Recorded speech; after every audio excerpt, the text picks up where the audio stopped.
Okay, greetings, brothers and sisters. So it's Saturday, February 28th, and it's happened. The end of the world as we know it has begun. It's, I mean, you could say it already began years ago, but this is, the straw that broke the camel's back. I want to address this in a Whispers of the Brighter World, the Whispers of the Brighter World message, which I'm going to read. I'm going to put this video up today. I already started a video. So I'm going to just, like this part is kind of separate, but I'm going to put the whole video together and take Sunday off. Today was supposed to be the day off, 3 days on, 1 day off in terms of videos. I'm not going to post anything on my other channel, other than maybe a 1 minute thing saying whatever. But it's happened. And, there's been this prophecy, which I've talked about. And, well, we'll get into all that in a moment. So here it is.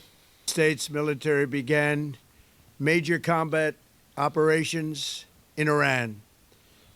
Our objective is to defend the American people by eliminating imminent threats from the Iranian regime, a vicious group of very hard.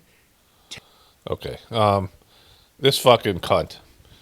He's the biggest cunt in history. For those of you who were on this channel, were listening to me during his first presidency. Well, first of all, my family and I were in India. I was going through a divorce. Four of my 4 kids were coming back with me from India.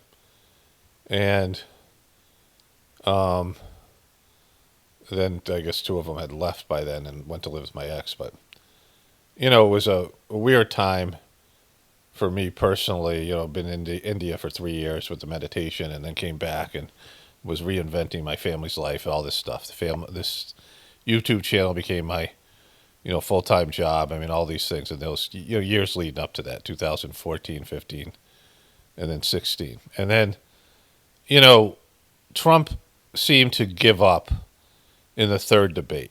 Like, he just waved the white flag. I don't know if you guys remember this. He had been very aggressive in the other debates with Hillary Clinton, but he just seemed like, oh, this was a publicity stunt for me. I really wasn't serious about winning. He wasn't fighting back. I was making fun of him. A lot of people noticed the change in his demeanor. And then he won the election. Like, it was fucking weird as shit, right? And, like, my kids noticed, like, I was so, and I was not, like, I didn't vote for Trump, and I didn't, I knew what the kind of person he was, but I thought it was hilarious that that kind of person would be president. And the way that the liberal media just lost their shit, like they were crying, Rachel Maddow, even now it makes me laugh, right? And from that moment on, with him, I don't respect the office of the presidency. The way that if you go to Washington, D.C., or you go to these events like the State of the Union and these things, I mean, I've always thought it was just ridiculous. Like, it's for, stupid people. It's like, WWE fake, the politicians are all scumbags. And they, it's this thing that's just kind of, it's the decorum and the, all the stuff that goes with it, but it's all fake and pretentious. So, I don't respect politicians and these things. And so Trump, for those first 3.5 months, with him being full, being full Trump, at least that was what was full Trump then, and disrespecting all the, he was driving these people nuts, all these pundits and people, because he wouldn't act presidential. And I liked it. It was because it was honest. It was like, because it's all fake. They're all scumbags. And not that Trump was a great president or any of these things.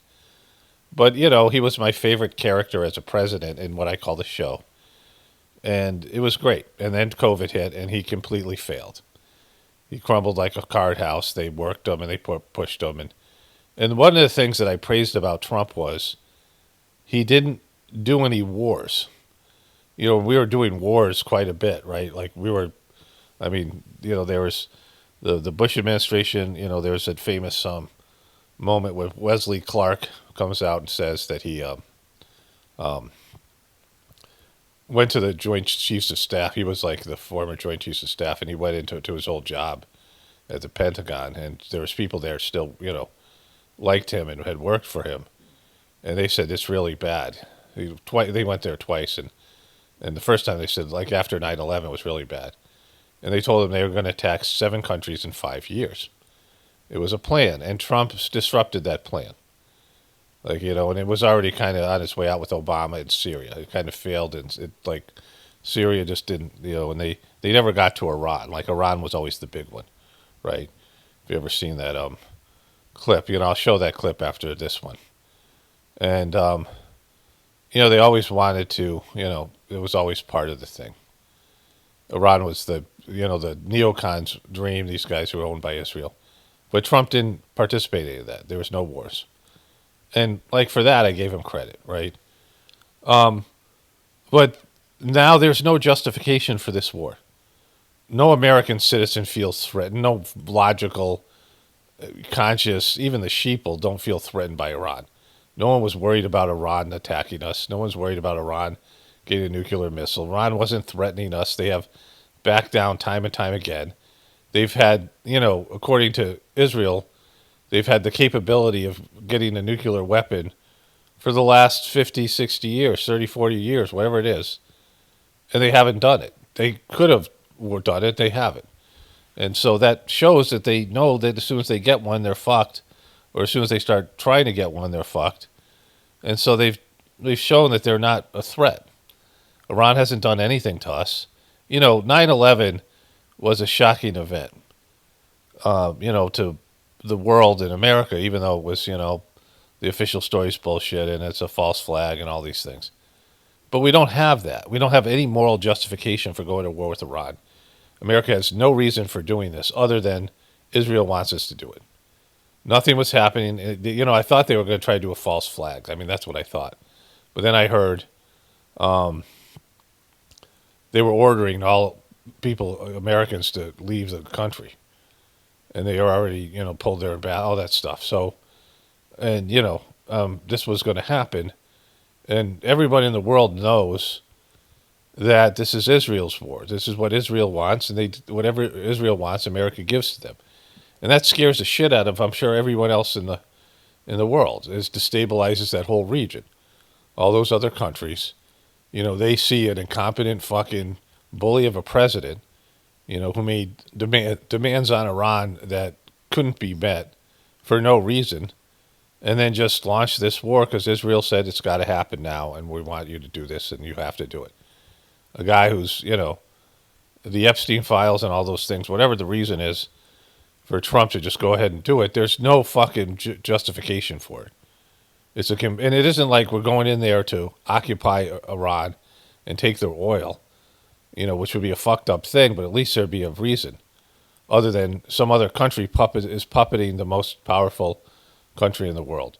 And everybody fucking hates Israel. They're being booed at the Winter Olympics. Like, all these people across the world hate Israelis, and it's like fucking really bad.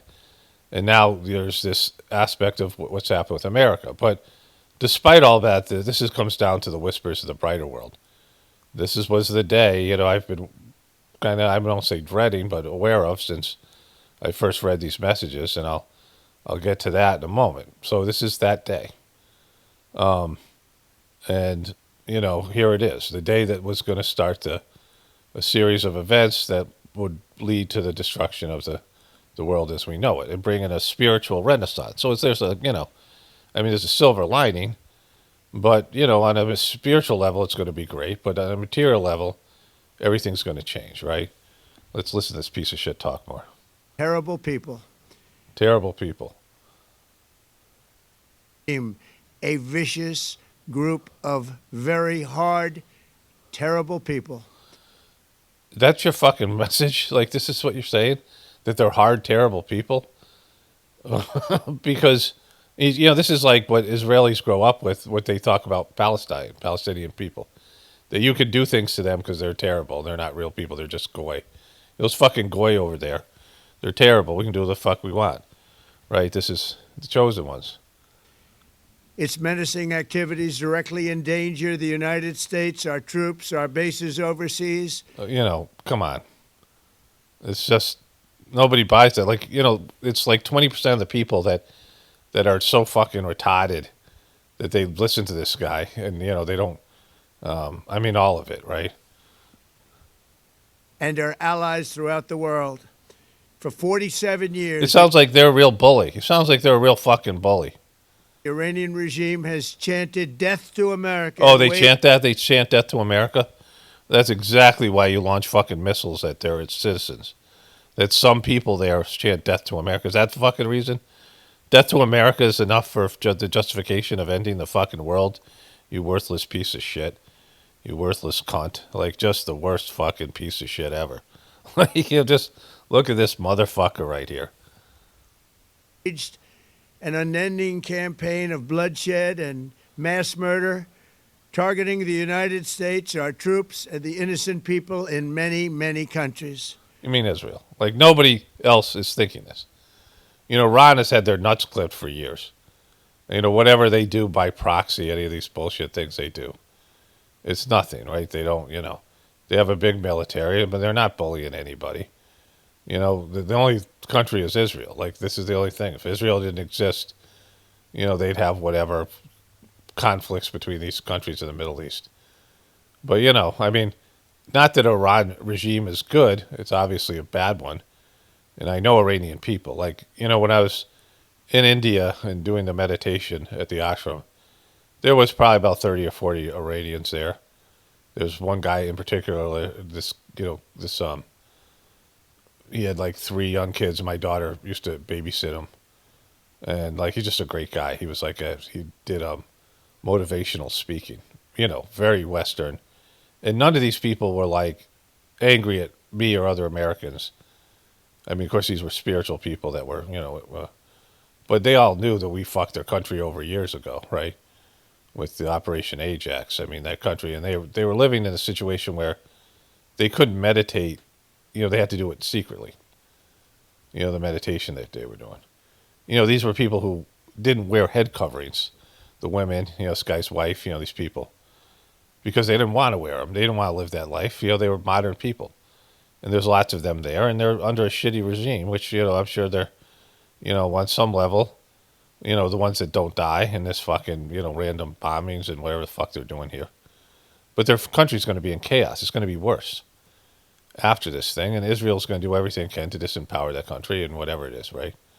But it isn't like, that doesn't end there, right? You got to look at what the other countries in the world are seeing. Like, Trump is just bullying the fuck out of everybody with the terrorists and the glomming onto Greenland and do whatever the fuck he wants, right? Like, he's not a reasonable person. He can't be talked to. And America's, aside from all that, our lifestyle can't be supported anymore. The American lifestyle is too resource heavy. I mean, despite any of these things, that wasn't going to go on. It's got to stop. Like, what we consider our lives is at the price of like goods and services from all over the world. We're 5% of the population using up 20% of the resources, and we're not fucking providing any kind of a service, and we've just become like, it's when an empire gets so bad and the people become entitled and the leadership becomes fucking shitty, and like, people are unhappy here anyway, despite our lavish lifestyle and these things. And so I'm here. Among the regime's very first acts was to back a violent takeover of the U.S. Embassy in Tehran, holding dozens of American hostages. Oh, you mean when I was a fucking kid? I'm an old man now. Fucking, you mean the when I was like in high school? You're talking about that shit, right?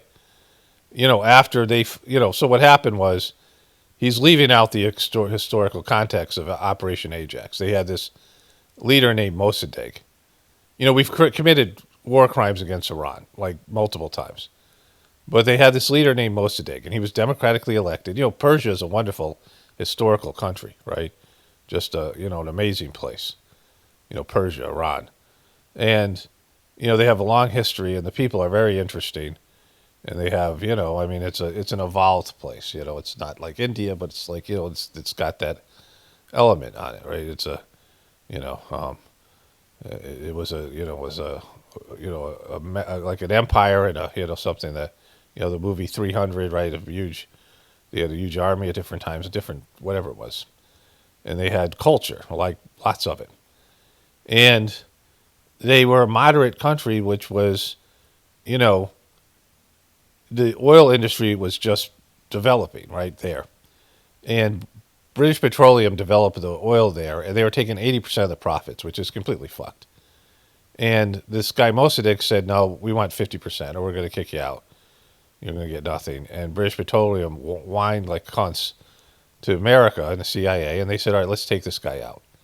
And so they had a democratically elected moderate government, which everybody claims they want now, and they took the guy out. They did various things to take the guy out, and he was arrested. They brought in agent provocateurs and did protests.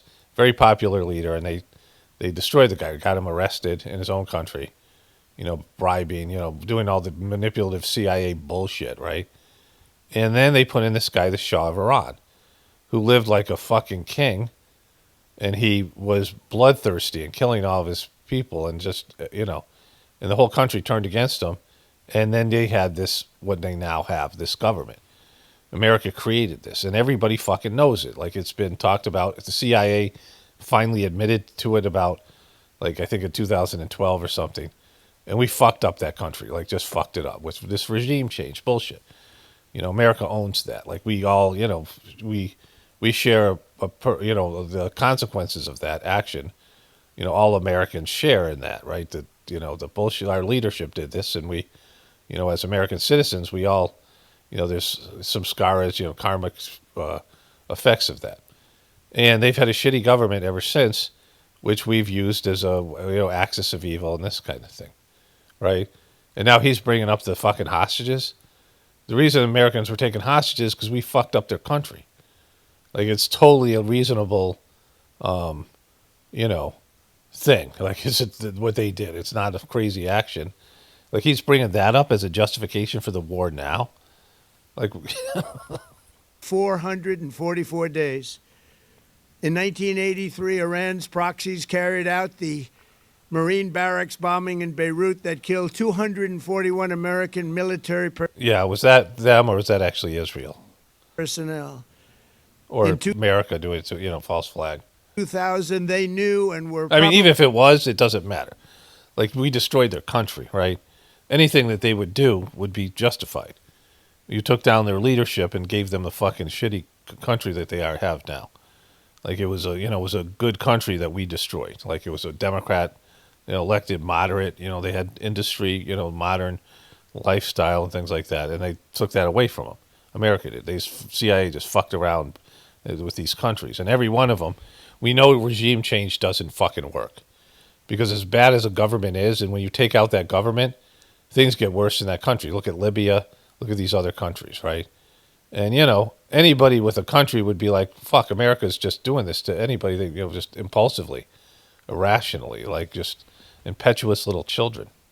Involved with the attack on the USS Cole. Many died. Iranian forces killed and maimed hundreds of American service members in Iraq. The regime's proxies have Look, something happened there. There's a break here. Of American service members in Iraq. The regime's proxies have... They did an edit. ...continued to launch countless attacks against American forces stationed in the Middle East in recent years. Nobody fucking... there's no... Like, he's just making it sound worse, right? Like, he should just get up there and say, look, we're puppet to fucking Israel, and they want this done, and they own us, and they own all our politicians, and they got fucking dirt on me. Like, you might as well just say that, right? Like, like fucking, like, none of this is justification for any of this, right? And so, I don't know how people are going to react to it, but I know, like, I'm going to read the Whispers of the Brighter World message, because that's the key to this thing for me. Like, this is the day, right? There was going to be this day. As well as U.S. naval and commercial vessels and international shipping lanes. It's been mass terror, and we're not going to put up with it any longer. Oh, my God, right? Like, when's the last time there's been some, Iran's doing mass terror to us? 9/11 was a reach. Like, I don't know how many of you guys remember that. Like, many of you are younger or whatever, and you weren't awake. But I was like, why are we going to war with Iraq? And I wasn't the only person, right? And I was not, the truth community didn't exist like it did now. And there's some people that called, were saying false flag in 9/11.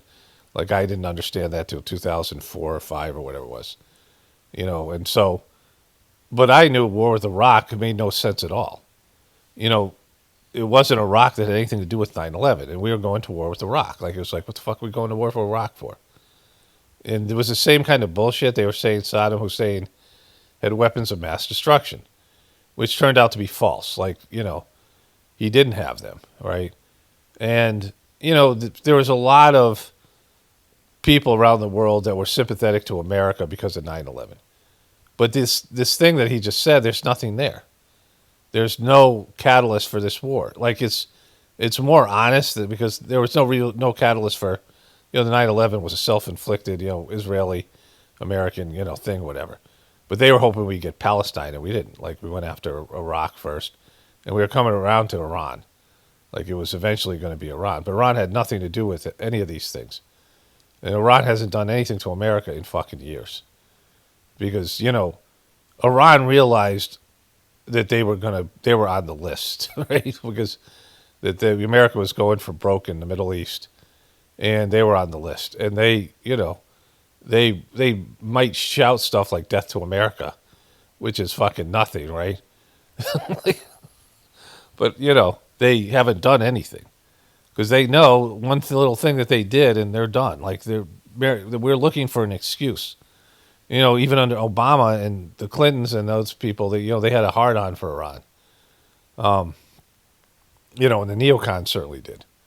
And so, the whole thing with Syria was going to lead to Iran.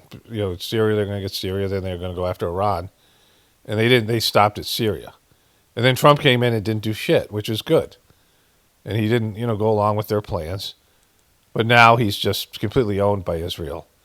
And this is just, everyone knows this is just a, whimsical Israel thing. And they have to do it now, like I said, because there's, if they don't do it now, they're never going to get it done, right? Because, America's turning on Israel. From Lebanon to Yemen and Syria to Iraq, the regime has armed, trained, and funded terrorist militias that have... Militias? How many militias do they change, you piece of shit? Soaked the earth with blood and guts. Blood and guts. Soaked it. It's fucking... you can't go anywhere without fucking stepping in some blood and guts. I was just walking the other day, and I was like, hey, there's some blood and guts everywhere. Where did it all come from? Must be Iran. My whole pasture is soaked with Iranian-based terrorist blood and guts. And it was Iran's proxy, Hamas, that launched the monstrous October 7th attacks on... There we go. And it wasn't. It was Israel's proxy. Israel was funding Hamas, which, Israel slaughtering more than 1,000 innocent people, including 46 Americans, while taking 12 of our citizens hostage. All right, let's launch a full-scale war that 80% of Americans are against. Let's do that. Let's do fucking that, because that's clearly justification because of what happened with what happened to Israel. It was brutal. It was brutal. It was fucking brutal, you guys. Pretty brutal, you guys. Pretty brutal. He's so brutal. Why is he so brutal? Why is Iran so brutal? Why is he so fucking brutal? You fucking cunt. Something like the world has never seen before. The world has never seen that before, what we saw. They've never, in fact, like they never ever killed Jewish people before. Jewish people have never been killed before, in like that kind of numbers, 1,500. That's the biggest amount of Jews. Like, they've never seen that before. Where will we ever see that before? I don't know. The Holocaust that they talk about constantly. Like, we have 4 movies a year on the Holocaust. So that's worse than that, right? Iran is the world's #1 state sponsor of terror and just recently killed tens of thousands of its own citizens on the street as they protested. It has always been the policy of the United States, in particular, my administration, that this terrorist regime can never have a nuclear weapon. And they're not going to get one. I'll say it again. Say it again. Can never have a nuclear weapon. That is why in Operation Midnight Hammer last June, we obliterated the regime's nuclear program. Yeah, so there's no reason for this. I mean, he still wants to say both things, this piece of shit. This fucking nutless piece of shit, right? He wants to say we obliterated it, and yet they're about to get another one less than a year later. You know, like, I don't know. All the dumb fucks that don't understand this, worthless people, they just, they don't have, they're not conscious at all. Just like there's Democrats like this. So there's like 40%, 60% of the people that are just fucking brain dead. No capacity for abstract thought, no capacity to look see beyond something. And there's going to be consequences to this. This is the beginning of the end, right, for America. And it's, and we totally deserve it. I'm going to show you something that I saw last night, which is an indication of this stuff.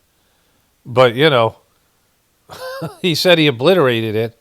And now he says that they're, like they said it. He said it back years, and we obliterated it. And now they're building a nuclear bomb. No, it's because this is Israel's window is closing. The world fucking hates Israel, and America's going to start. These politicians are coming, right?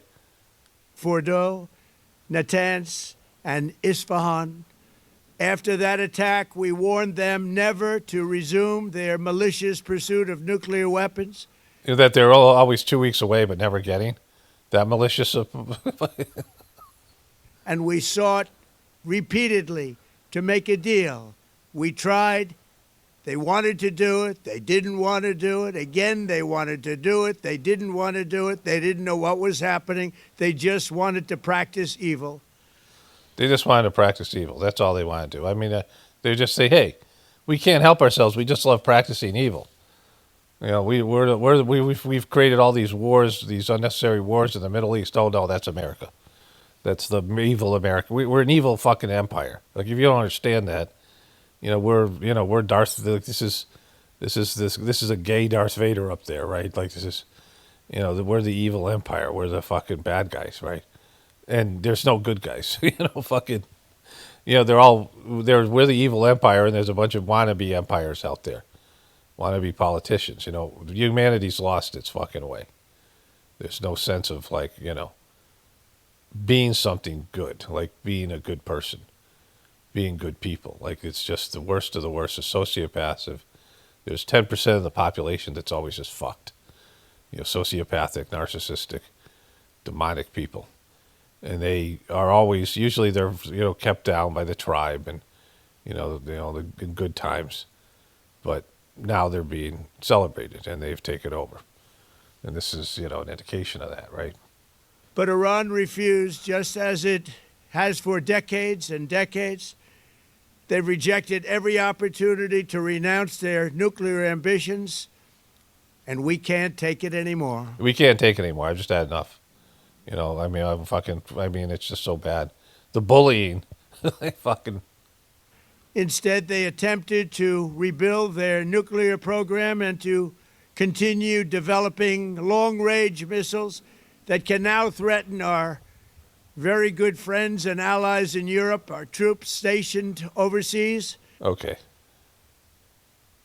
You really to say that happened? Like, why didn't you say this before?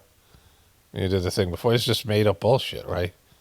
And he's just parroting what Israel's saying. We all know it. And could soon reach the American homeland. Yeah, I mean they were minutes away from shooting missiles that don't exist with nuclear bombs they don't have. They were minutes away. They were minutes away from doing it. I had to stop them. Just imagine how emboldened this regime would be if they ever had and actually were armed with nuclear weapons as a means to deliver their message. For these, it's just somebody who just believes his own lies and thinks he can do with anything. And of course he's puppeted and whatever. But like the American people, you have to go into war with enthusiasm. 80% of the American people were into wanted payback for 9/11. And it was, again, false flag, Israel's involved, all that shit. I've talked about that so much. And I made there's videos on my Apocalypse Now channel. I remade my videos about all that, and it was a nuclear, it's a mini nuke that took down those buildings. Like that's what I believe, based in the amount of for lots of reasons, but one of the key things is there was more people with more first responders with thyroid cancer, which is directly related to my iodine, I think 151, and it's when there's a nuclear explosion, there's radioactive iodine, and it goes right to your thyroid if you don't have enough iodine in your system. Your thyroid just gloms iodine, and then if you get a particle, you get thyroid cancer. And there's more people, more first responders of 9/11 with thyroid cancer than there was in Chernobyl, right? Like it's that fucked. And I was like the person that kind of found that stuff out, right? That I looked into that. That was my contribution to that, these many videos about it. And the fact it was called Ground Zero. Before 9/11, Ground Zero always meant a place where a nuclear bomb went off, right? So Americans were amped up to get some fucking payback. And it made sense to go after bin Laden in Afghanistan. And still, people were still into the Iraq War when it started. But, by the end of it, people are like, fucking, what are we doing this for? And then, the bin Laden was, whatever. That bullshit thing that happened where they pretend to hit him with the SEAL Team 6, that later all those guys died in a helicopter crash. Said they got him and they dumped him in the sea. It was bullshit, right? Like that whole thing. Bin Laden was a trained American asset that fought Russia and Afghanistan. And the whole thing, like people started to realize. There's no 9/11 here. There's no justification. And so 80% of Americans are against this war. And when there's going to be negative effects for America, this is going to be worse, right? And everyone's hating Israel already, and they're going to hate them more by the time this thing is, plays out. And so, these reasons, the United States military is undertaking a massive and ongoing operation to prevent this very wicked, radical dictatorship from threatening America and our core national security interests. We are going to destroy their missiles and raise their missile industry to the ground. It will be totally, again, obliterated. And then what happens when we saw that they were rubbing a couple rocks together. But so we got to go back in, even though we obliterated everything. We're going to go back in and fight a ground war. I mean, what?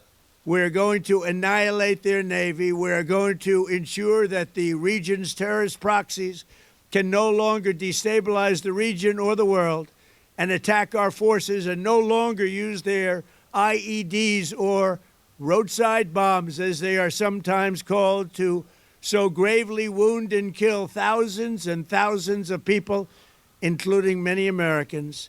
And we will ensure that Iran does not obtain a nuclear weapon. It's a very simple message. They will never have a nuclear weapon. This regime will soon learn that no one should challenge the strength and might of the United States Armed Forces. I built and rebuilt our military in my first administration, and there is no military on earth even close to its power, strength, or sophistication. That's the thing right there, because you have basically a piece of shit fucking madman here who's puppeted by another country that nobody likes and is dangerous. And the rest of the world could see this, right? The rest of these countries, and, some of them are aligned. I mean, Russia has a, alliance with Iran and these other countries, right? So this is all part of that. My administration has taken every possible step to minimize the risk to U.S. personnel in the region. Even so, and I do not make this statement lightly, the Iranian regime seeks to kill. The lives of courageous American heroes may be lost, and we may have casualties. We're going to have casualties, right? Fucking. That often happens in war. Oh, does it? You mean only both sides lose people? But we're doing this not for now. We're doing this for the future, and it is a noble mission. It's noble. It's so fucking noble. That's the first thing I said. This is so fucking noble. It's the most noble thing ever. We pray for every service member as they selflessly risk their lives to ensure that Americans and our children will never be threatened by a nuclear-armed Iran. Thank God for thank you for your service. We ask God to protect all of our heroes in harm's way, and we trust that with his help, the men and women... Don't bring fucking God into this, bro. This has nothing to do with fucking God. And I don't say fucking God. Like, this has nothing to do, like, whatever you call God is a demon. The God of the Old Testament. I got a comment I got to read about that. Well, it's the end of this thing. ...of the armed forces will prevail. We have the greatest in the world, and they will prevail. To the members of the Another edit. Islamic Revolutionary Guard, the armed forces, and all of the police, I say tonight that you must lay down your weapons and have complete immunity, or, in the alternative, face certain death. So, lay down your arms. You will be treated fairly with total immunity, or you will face certain death. Are they getting this message? Finally, you'll face certain death because, he's giving them the death sentence. Great, proud people of Iran, I say tonight that the hour of your freedom is at hand. Stay sheltered. Don't leave your home. It's very dangerous outside. Bombs will be dropping everywhere. When we are finished, take over your government. It will be yours to take. This will be probably your only chance for generations. For many years, you have asked for America's help, but you never got it. No president was willing to do what I am willing to do tonight.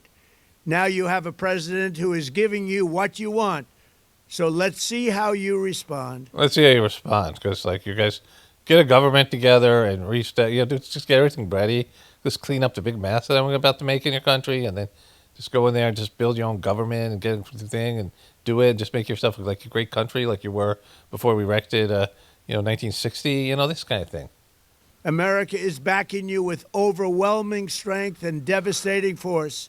Now is the time to seize control of your destiny and to unleash the prosperous and glorious future that is close within your reach. It takes 100 years to recover from regime change. Iraq is still a fucking mess. Afghanistan is still a fucking mess. And Libya is still a fucking mess. They're all worse off than they were 25 years later. So 2003 is when, whatever it is, 22 years later, 2003, when America invaded Iraq. Before that was 2002 was Afghanistan, or wherever that was, right, destroying those countries. And they're a mess now. The Taliban's more empowered. It's worse off in Afghanistan. And then, Iraq is still a fucking mess, right? Libya, all these countries. And it just goes on forever. Iran's still a mess from what happened 60 years ago. If that was what it took, regime change is what it took, then why didn't it take 60 years ago with Operation Ajax? It doesn't work. Regime change doesn't work. This isn't about Iran. It's about Israel. You little fucking taint licker. This is the moment for action. Do not let it pass. May God bless the brave men and women of America's armed forces. May God bless the United States of America. May God bless you all. Thank you for your service. Thank you. Thank you for your service. Fuck you, you piece of shit. So this is the Wesley Clark video. About 10 days after 9/11, I went through the Pentagon and I saw Secretary Rumsfeld and Deputy Secretary Wolfowitz. I went downstairs just to say hello to some of the people on the Joint Staff who had used to work for me. And one of the generals called me in. He said, "Sir, you got to come in. You got to come in and talk to me a second." I said, "Well, you're too busy." He said, "No." He says, "We've made the decision. We're going to war with Iraq." This was on or about the 20th of September. I said, "We're going to war with Iraq. Why?" He said, "I don't know." He said, "Not really funny." "I guess they don't know what else to do." So I said, "Well, did they find some information connecting Saddam to Al-Qaeda?" He said, No. He says, "There's nothing new that way. made the decision to go to war with Iraq. He said, I guess it's like we don't know what to do about terrorists, but we've got a good military and we can take down governments. And he said, I guess if the only tool you have is a hammer, every problem has to look like a nail. So I came back to see him a few weeks later, and by that time we were bombing in Afghanistan. I said, are we still going to war with Iraq? And he said, oh, it's worse than that. He said, he reached over on his desk, he picked up a piece of paper, he said, I just got this down from upstairs, meaning the Secretary of Defense's office today, and he said, this is a memo that describes how we're going to take out 7 countries in 5 years, starting with Iraq and then Syria, Lebanon, Libya, Somalia, Sudan, and finishing off Iran. The truth is about the Middle East is, had there been no oil there, it would... Okay, so, you know, they've gotten 4 of those countries, right? They just got Syria. They got Afghanistan, which we know about, and Iraq and Libya. And now Iran, right? So they've gotten 5 out of the 7 countries. They haven't done Somalia yet, and I don't know whatever the other was, Lebanon, which are minor countries. And so, you know, this is a big part of it, right? This is, you know, everything to do with whatever's happened with, you know, what we now see. All right, so let me switch over to a voiceover here. Okay, a couple more things before we get to the Whispers Brighter World thing here. The prophecy that, you know, is unfolding. So, you know, he came out with a USA hat on, right? Like, it's just a fucking baseball cap, right? This is not how you come out when you're announcing the end of the fucking world as we now know it. You know, and I was listening to this with my wife. I played it. We were driving in the car. And, you know, I was saying he sounds like some, you know, kid who's like doing a report, like some kind of fucking, you know, it's like show and tell, right? He was saying like that part where he got to the, he said, you know, IUDs or roadside bombs, as people calling it, like just, you know, it's one thing to pander to dumb fucks, but there's times where you gotta be speaking to everybody. Like you gotta hope that people can raise their level of comprehension. Like, you know, when you can see that there are like cartoon movies you watch with your kids that have some stuff that, you know, that appeals to adults. It's not like graphic adult stuff, but it's, you know, the good ones have stuff that's makes the kids, and you know, the kids enjoy the movie, but there's also some other level stuff the kids can't understand or see slipped in there for the parents, right? But, you know, Trump is just so remedial, so WWE, and just, you know, the lies and just all of it. It's hard. Just listening to the second time, it's like, oh my God, this is so bad. But anyways, there's that. Okay, so I'm just going to read the Whispers of the Brighter World message because it's to the day. And, you know, it was something I've been aware of now for over 20 years. So in 2004, Master Chargy, the third master of the Seismic system, said there's going to be a special book, and it's going to be $250, and you guys have to pre-order it if you want it. And he didn't say anything about it. And it seemed extraordinary because most of the literature, all the literature, up until that point, was printed almost at cost. Like hardcover books for $10, you know, the mission would get $1 or $2. So, because they would sell 5,000 copies. So, you know, they make $10,000, right? Most of the money came from rich people, Indians who came to America and donated money. Chargy himself had donated lots of his own money when he was a practitioner of the system, right? Like before he was the master. You know, people donated money. And so the books were something that they wanted people to read, and, you know, to get them to read them, they made them as cheap as possible. And so it seemed like an odd thing. And the book came out. It was beautiful, leather bound. It has these amazing pictures. I'll show it maybe in the near future. Like the pictures, I'll just go through with my camera and show you the various. Beautiful book. Came in like a case thing. And there was this French woman. And she did the meditation. She came from a rich family. And when she was a kid,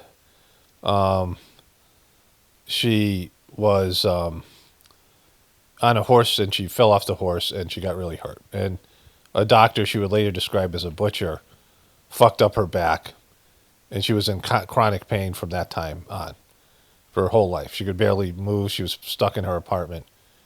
And she had past lives with Swami Vivekananda as a Christian, Saint Sister Davila, something like that. I can't remember the name, Catherine of Davila or something. She was a gifted medium. In the 1990s, Babaji, who had died in 1983, started to contact her. And she thought she was fucking crazy.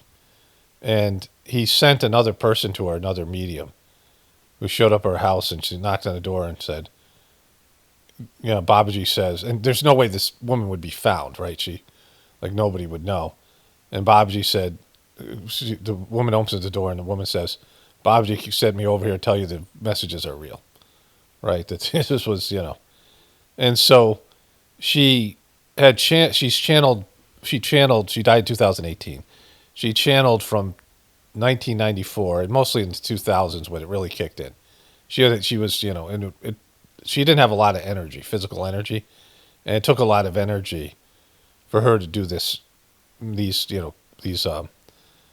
messages. And she did 20,000 of them. It's the most ever of this type of material. Babaji himself intercommuned all the time, and he talked to all the great masters and saints, Jesus and Buddha and Krishna and, all these things, Muhammad. And ones who aren't as famous, like ones that we don't know about. But mostly it was Lalaji, his, spiritual master. And he was, probably the most gifted medium, but he had a full-time job as being a spiritual master. But this woman, this is all that she did. And Master Charji was kind of bummed when he first heard about it, because he thought he was going to be able to intercommune, and he did, Babaji said, you're just not a medium, and you have so much other work, this is what, we needed this separate person. And so the book was released, and at the end of the book, there was a series of prophecies. And, I was kind of shocked that the majority of people dismissed them. But there was one in particular, which I'm going to read to you. I'm going to read two to you. Let me read that one first. That, it was a timeline, and it was today. Today's the day. I'll show you the message here. I'll do a picture of the message, right? So you see that'll be the, whatever the thing is here. The picture you're looking at is the day and all these things, right? But here it is. So, I gotta pull it up. What am I doing here? All right, here we go. Wednesday, February 28th, 2001, 9 a.m. In a quarter of a century, so that's today. It's to the day, right? And when I first heard this, I thought it was about my brother. He wasn't into these Whispers of the Brighter World books at first. He was the kind of person that, he's very passionate about anything, and he's comes in very strong. He was very strongly against these books, but then he came back a couple years later, and he was totally into the books, and it's like he was telling me about them, right? And so I want to say that I've had this incredible experience with these books. There's a time that I was going through kind of a crisis, and I was fasting because I had health issues, and all I could do was sit and read, and I read a bunch of these messages, and I read these messages on a different level. I penetrated to a deeper, higher level of spirituality. And I saw things, and I could feel things, and I knew things that, it was just this brief period of time. And then I started to eat again, and the crisis, went away, and it went back to normal. But I was operating on a much higher level. And there's a preceptor who contacted me, this guy named Rob, who a number of people who had heard about Saj Marg, Heartfulness for me, went to him. He was, he's a guy, ex-military intelligence, something like this. This guy was most of the people that did the meditation were hippies, but Rob was, he had military connections and different kind of guy. And he really was into the Whispers, and he would read Whispers messages with other people for 8 hours.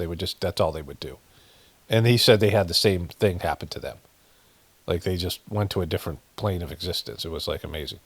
But I've had all these things. There's wonderful things in these books. And the prophecies are a small part of it, right? So I already knew these books were valid. Just because of the energy in the books, and they're transformative. In terms of the list, there's many books in the in the mission that I've read, and they just changed they changed me in ways, like the information there. But these whispers were, just a like next level thing. And so, I read this, and I'm like, all right, this is in 2005. I'm like, we got 20 years. And my brother said, he kept on telling me 25, that the day, that 2025, December of 25, 12, 25, 25, right? That it's December 25th of 2025 was the day. And I was like, do you have that date? And he goes, no, it's in the book. I'm like, no, it's in February of 26, it would be, right? And he was like, but I was unclear whether he had inside information because he knew more people.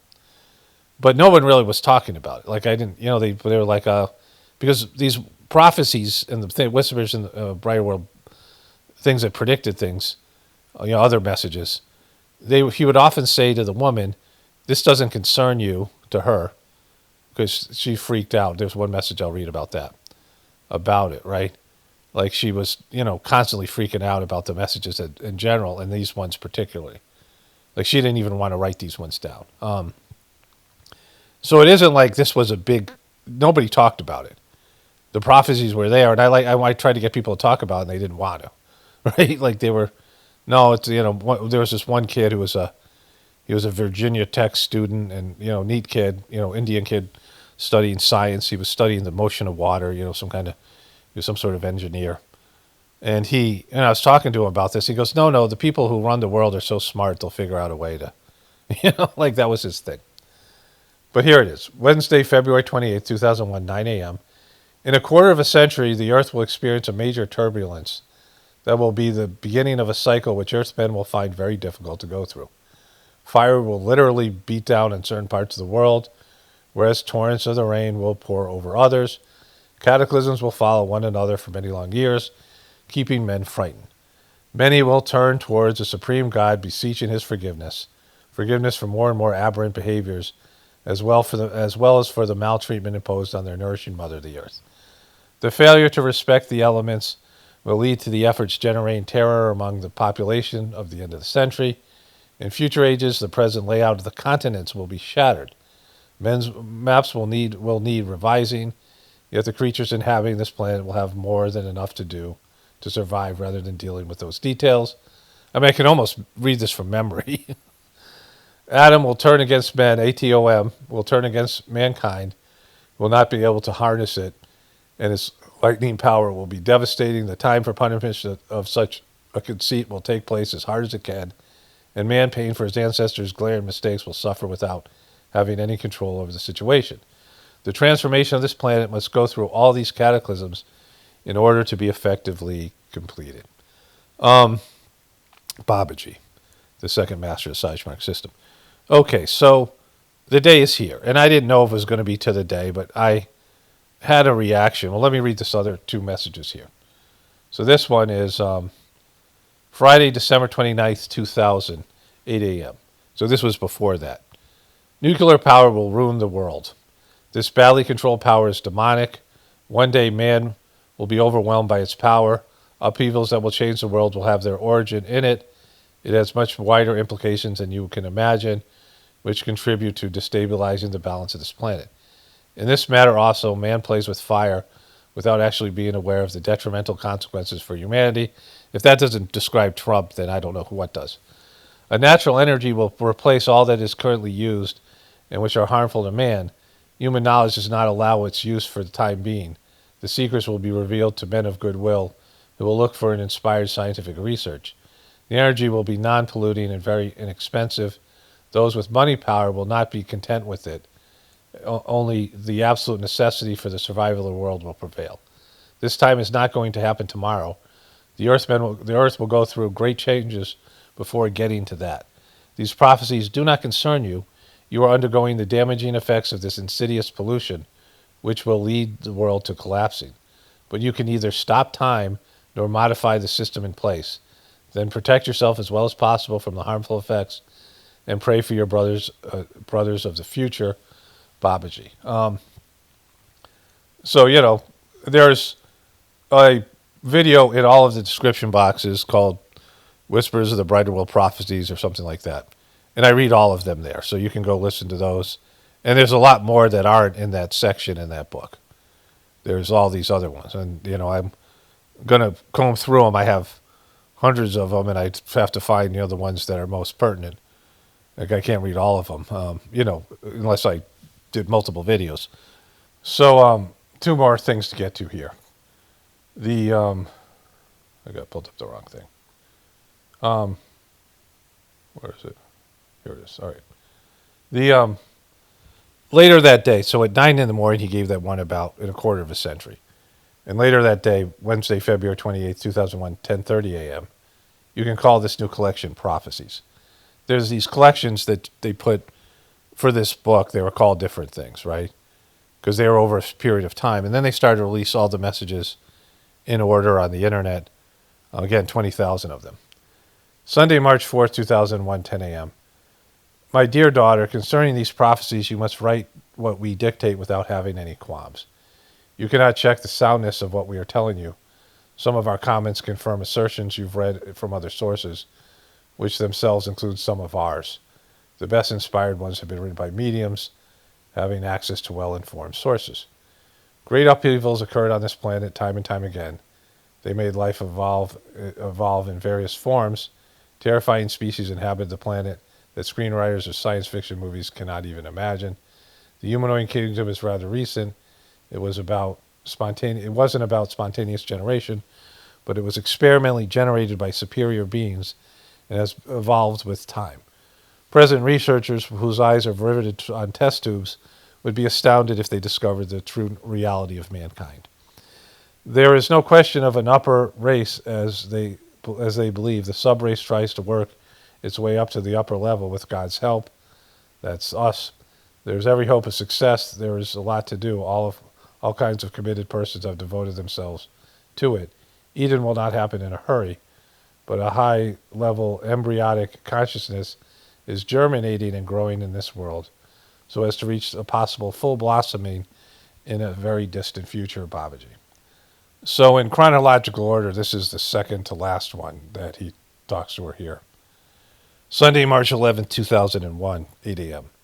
You must not be afraid of writing what we dictate to you. A world new and totally different from what you are presently living in, will exist in future centuries. Established a parallel between what life was in the 18th century and what it is nowadays. Would the most advanced people of the times have imagined what exists now in every field? You consider everything abnormal as normal and take it definitely for granted. Similarly, the way to go within the next 2 centuries will be even more amazing. Therefore, you must note down without absolute any reservation, even if you do not understand. A new world is in the offing. You cannot imagine it. It is beyond your comprehension. Your current civilization is built on a few principles that will no longer prevail in the future. Electricity, oil, and byproducts, which are used in the present system, will be considered as antiques or simply forgotten. A complete revolution will have occurred at every level. If a vestige of your civilization had remained, it might be studied with curiosity. That is the way it is since the beginning of time. Each thing evolves and is renewed. Men end up going to the most glaring extremes. That must therefore be remedied. Everything changes and is transformed. It is in the nature of things, Babaji. So as many of you know, I went through some sort of a health crisis, and I kind of got a handle on it. There was a device used. I had a hiatal hernia, and the chiropractor, I went to this holistic healing, and they used what I think was,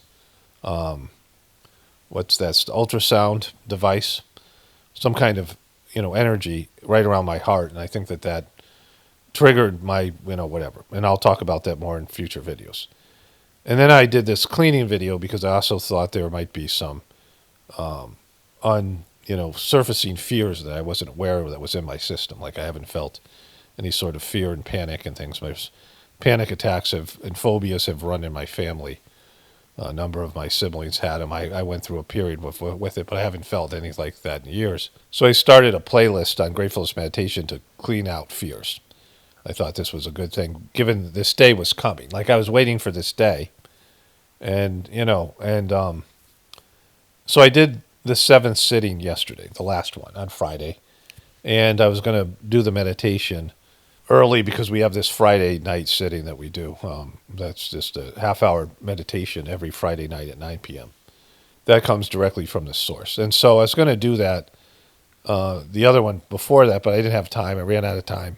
So I had to do it before bed. And, because you need to have some distance between sittings. You can't just do them right on top of each other, these individual sittings. So the sitting went great. All of them did. And, I felt some fears and some restlessness and some, maybe some, whatever it was, panic come up during the sittings that I was giving the sittings as a preceptor and then receiving them. And I did the 9 p.m. sitting, and it was amazing sitting. I felt really great. And then somewhere around 11 o'clock or so, I thought the heart thing was going to come back. Like it was last Friday I had the second attack. My heartbeat went up to 250 beats a minute. And it went on for 45 minutes. And, I felt like it was happening, but it wasn't. My heart rate was fine. I have this little finger stick my wife had gotten some time ago, and I've been using it. And my heart was great yesterday. No irregular heartbeats. I started having heart issues after COVID.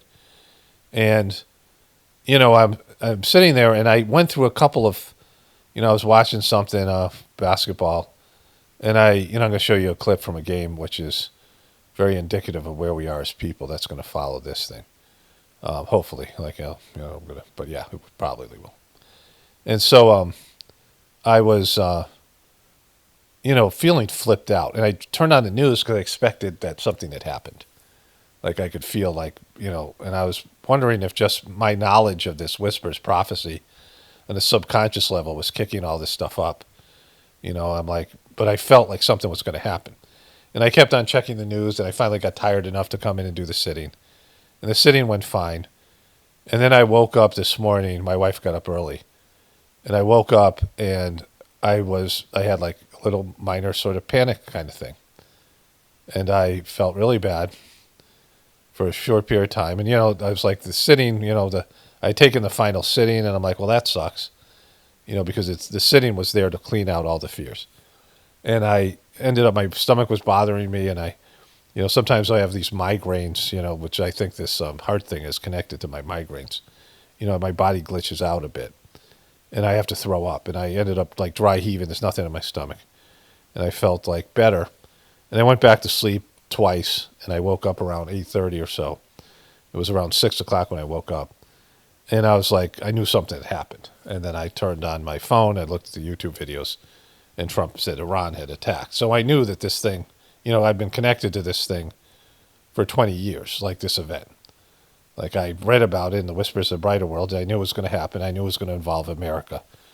And I knew that this stuff was, it's just been there, and here it is, right? I was hoping like maybe it wouldn't happen, whatever. I mean, like I know like all the stuff in the Whispers, Prophecies, and all the things that I've read from this literature all the way back to a book that was written in the 1950s or something like that, 56 maybe was first published, called Reality at Dawn, that talked about how this shitty world that we're in, this fucked up, crazy world, which we all know it's fucked up and crazy, has to go away. It has to end, and something better has to take its place. And the shitty humans that we are have to evolve, and there's going to be a genetic mutation and push us to another level. And that's only going to come through pain and suffering and tumultuous time, right? There's going to be a lot of shit that goes down to make that happen.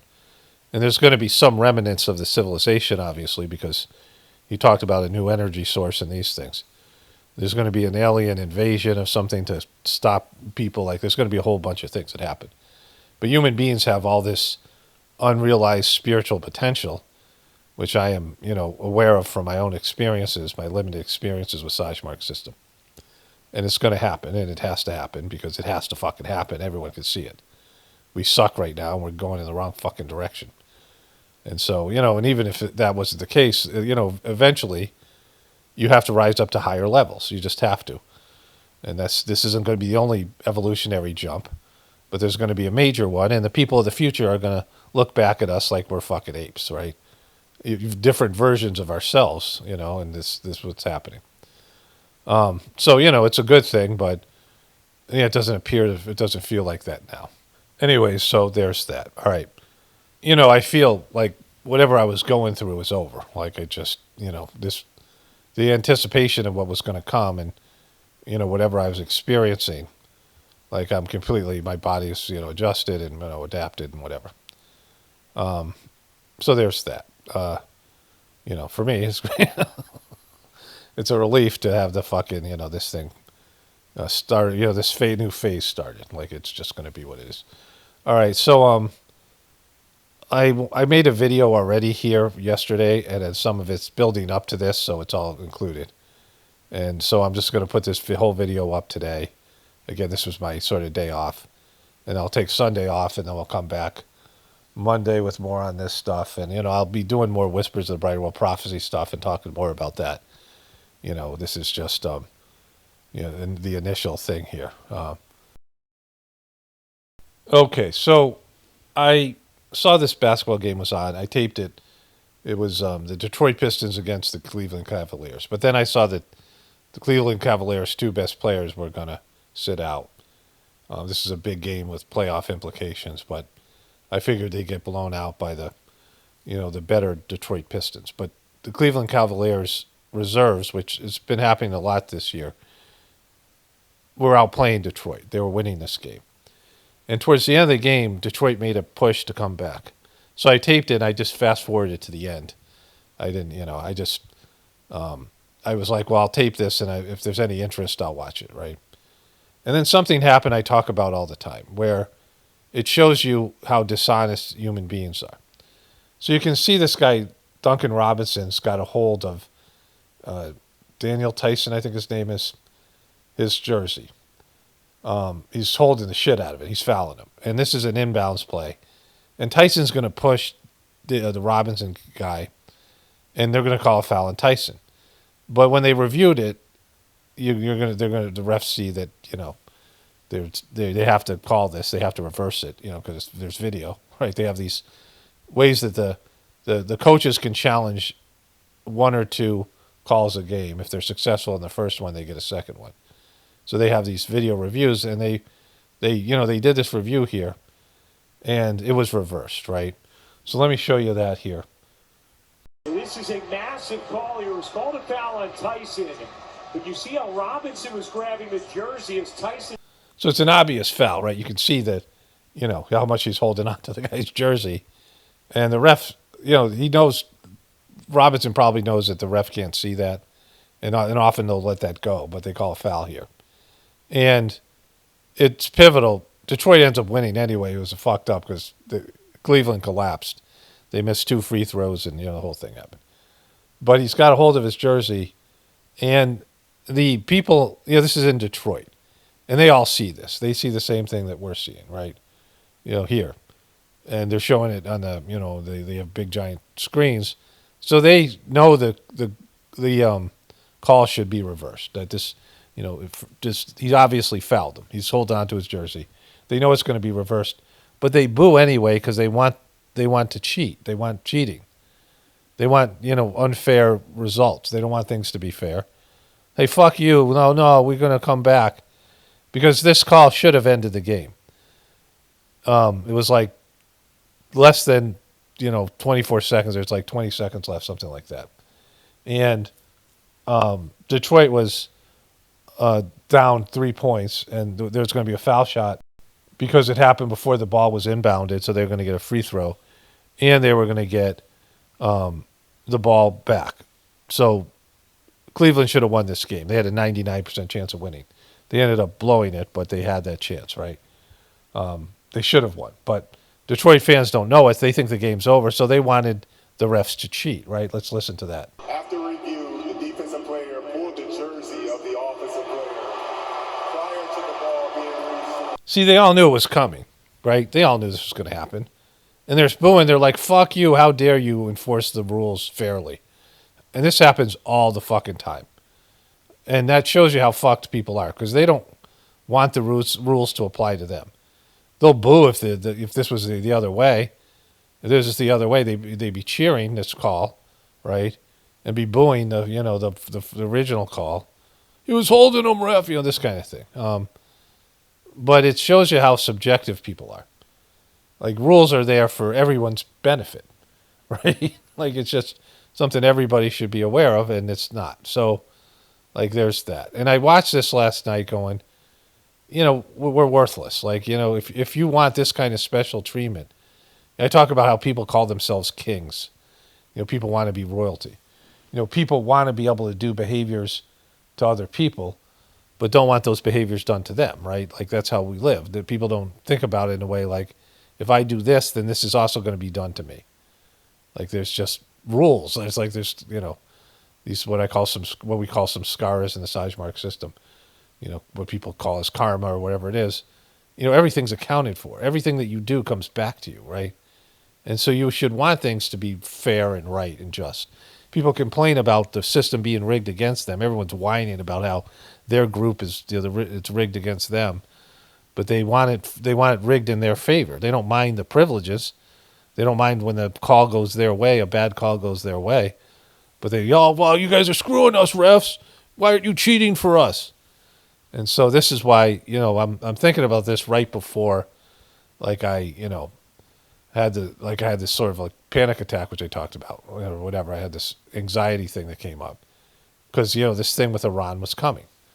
And this is, the downfall of humanity. And America is top of the list of wanting special treatment, wanting the rules not to apply to you, right? And, it's the majority of Americans, and we're fucked because of that.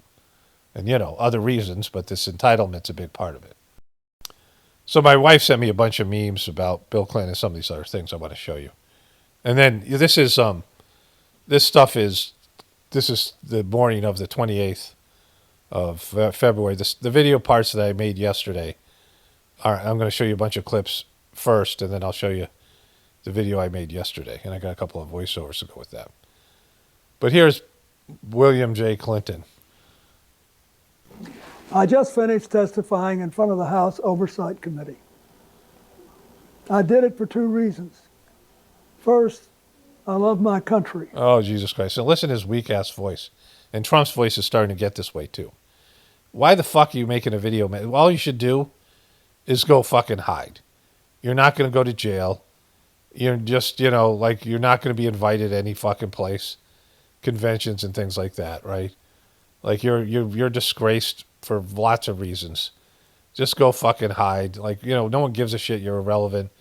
Trump's trying to use you, he's going to attack Iran, so no one's going to talk about your shit, today.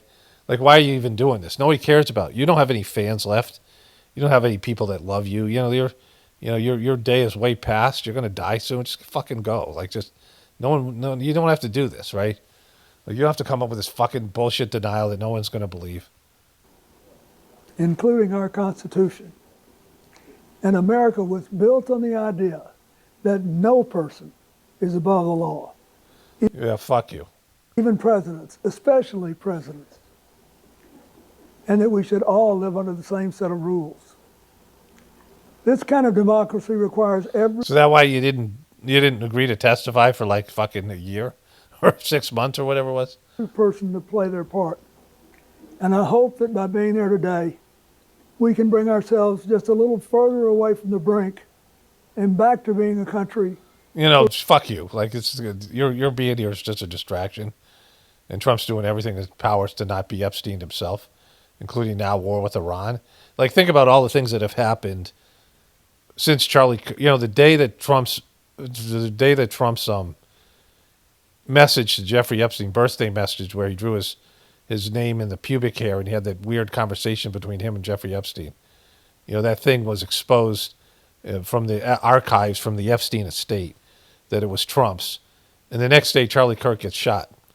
And then since then, all the things that have happened, Americans being murdered, all this shit that's happened, and all the things he's done to suppress the Epstein files, the Marjorie Taylor Greene, all the shit that he's done, all the way up to this moment of trying to drag the Clintons out of their fucking graves. They're exhuming these motherfuckers. And now World War III. All the things Trump's willing to do to keep from people from realizing he was Epstein's best pal and he was completely involved in all that shit, right? We can disagree civilly and we can search for truth and justice, and that it outweighs the partisan urge to score points and create spectacle. Oh, Bill, you're just so wise. The second reason I was there is that the girls and women. Oh, there were girls and women there for you? Is that they offered you girls and women to testify? And little boys? Because, come on, it's boys. Like the blue dress.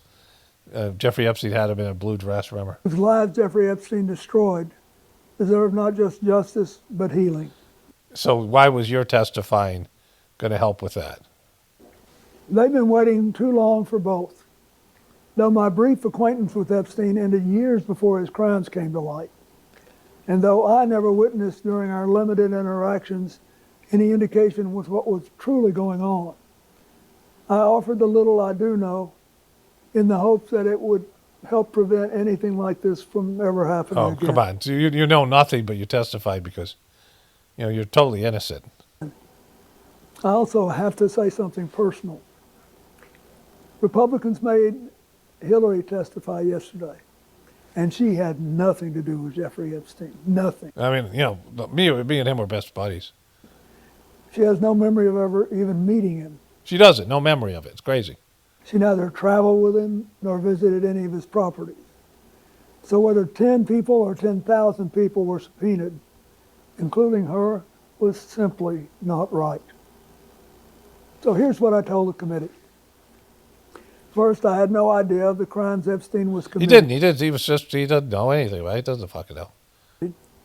No matter how many photos they show of me, I have two things that at the end of the day matter far more than any interpretation of 20-year-old photos.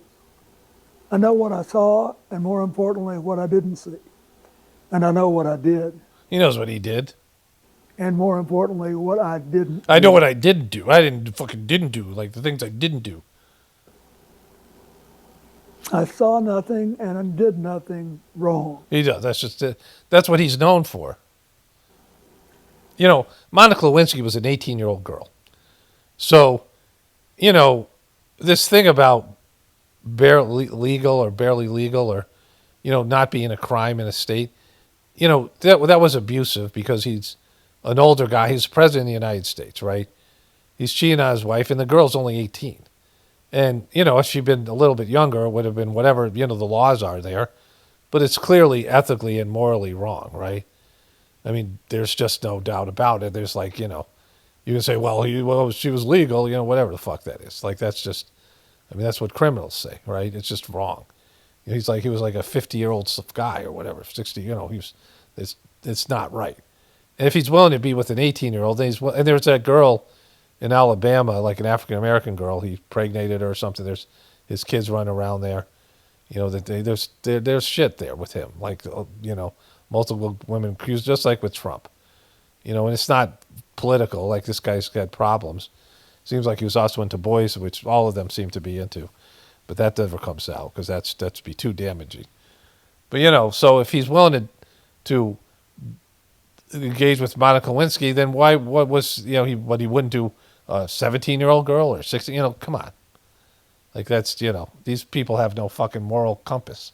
As someone who grew up in a home with domestic violence, not only would I not have flown on his plane if I had any inkling of what he was doing, I would have turned him in myself and led the call for justice for his crimes, not the sweetheart deal that we got.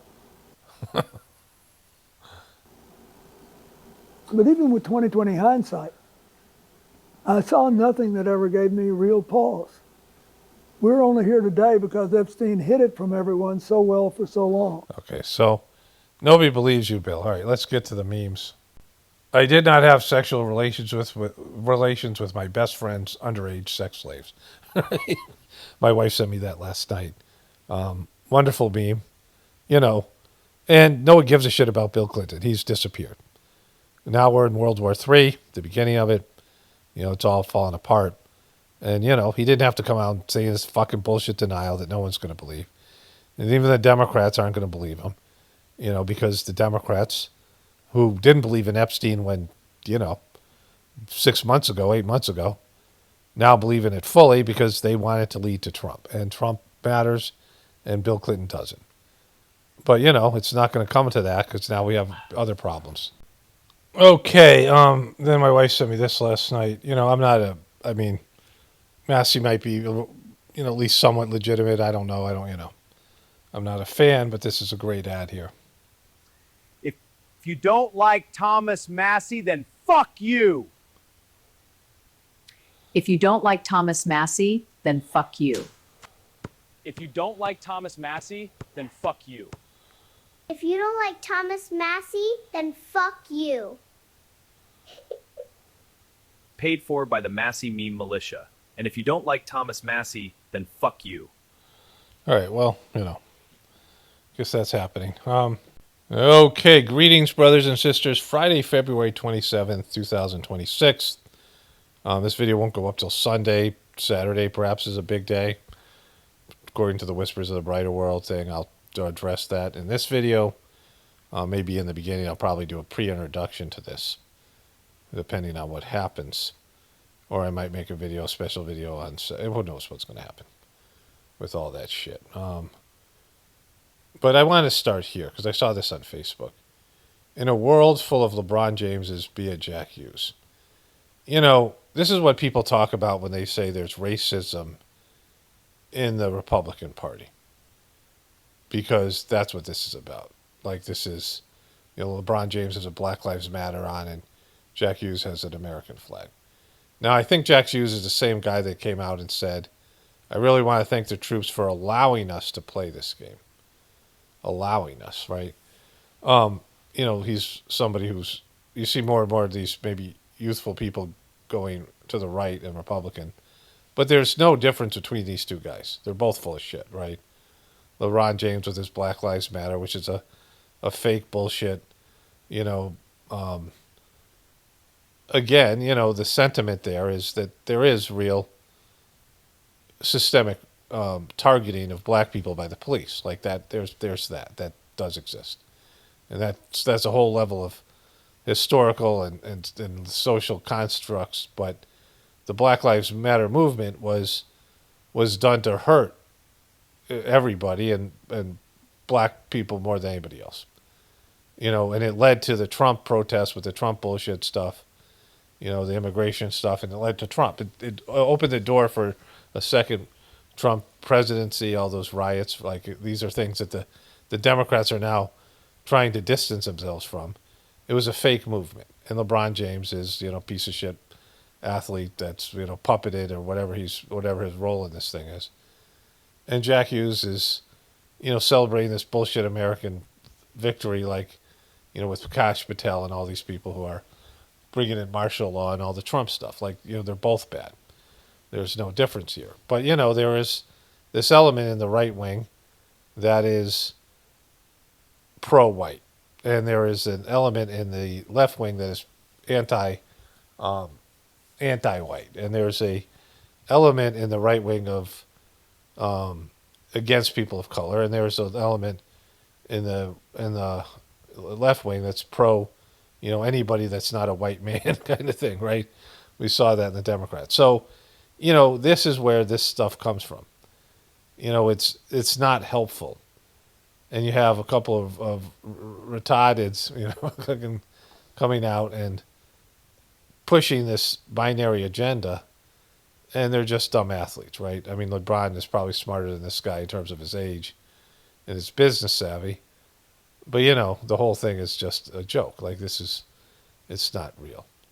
And it's what's happened to the truth community being hijacked by the right. The truth community was never supposed to be about the left or the right. Like, there's never supposed to be like one's better than the other, because you can't have one without the other, right? So one might appeal to you more, one might work better for you. Like, the right wing policies might work better for you, and the left wing policies might work better for your, sister or whatever. Somebody in your life, your wife, whatever it is. But usually that's not the case. But that kind of thing. The left wing policies work for some people, but they're not real policies. They're always denuded, and they're always they're just false promises and these things. But you might like one better than the other. It might appeal to you. You might identify with one more than the other. but they are, you can't have one without the other. They're the same. Like they're connected. Like they feed off each other. They support each other, and they both hurt you, right? And taking you away from your purpose and your divine purpose. I want to talk more about the truth community. I want to say something about Candace Owens and Erica Kirk, but I'll do that in a separate audio as we move forward here. And that's a similar types thing, like binary thing. So let's go to this next. Okay, Mike Huckabee. What an honor to be here for this incredible ceremony. Mr. Prime Minister, Secretary Rubio, all of the wonderful people who made this possible by their generosity, contributing to something that is historic and something that is a living memorial of what God has done. Holy shit. This guy could not be any more of a piece of shit. The one thing about Tucker Carlson, he sucks, he's a shill and all the things, controlled. He's done a good job of helping, when I'll assume this is intentional in some way.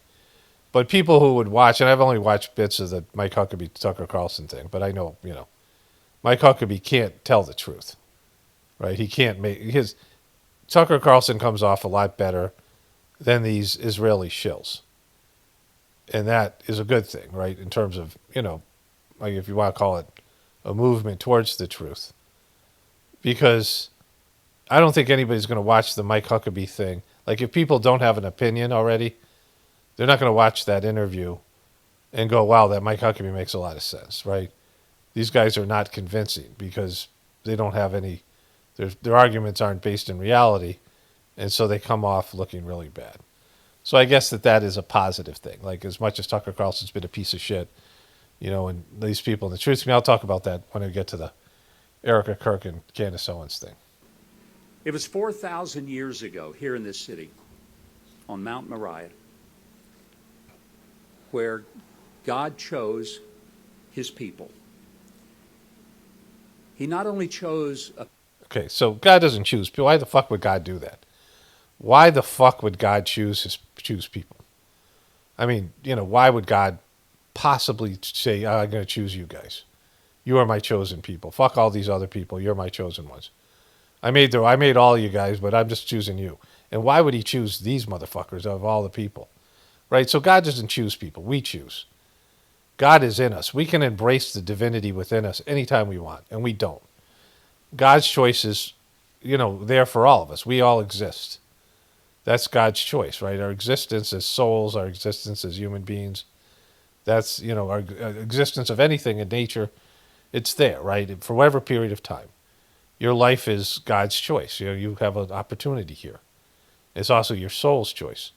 And what the fuck are you going to do with it? And you're going to do stuff with your ego, right? You're going to follow your ego and get distracted and do things that are fucking meaningless and not embrace your soul's path. But God doesn't choose, you do. God's already made his choice. God's there. God's love is available to everybody. God's within you. And so this fucking bullshit thing that they say, we've already chosen people, like this is, it's destructive. And having that attitude, if you think that you're somehow special and you're God's chosen people, what does that make everybody else, right? The same thing with Christians, that we're the only ones going to heaven. And so we got to save everybody else, right? And that should be the Jews as well, because Jews aren't going to heaven because they haven't accepted Jesus Christ as their Lord and Savior. And so they should be saving them too, right? But that's bullshit too. Like that's some bullshit stuff they make up. Like none of that's real. God, that's not how God works, right? Like you have to work to embrace the divinity within you, and you have to fight off all the things that stop you from doing that. And almost nobody does. Nobody even flirts with this. Like the majority of people don't even flirt with it, like with spirituality, and it's a fucking tragedy. But if we get wiped out, it's because of that. If we cease to exist, it's because we failed collectively to do that, and individually and collectively. But this fucking bullshit stuff that they say. On Mount Moriah, where God chose his people. He not only chose a people, but he chose a place. And then he chose for the people in this place a purpose. So, it's not a very holy spiritual place. I mean, I haven't been there, so I can't really speak about it. But the person I respect's opinion most, Master Chargy, went to the Wailing Wall. He said there's no spiritual energy here. Of course, those guys are all humping. It's a weird fucking thing.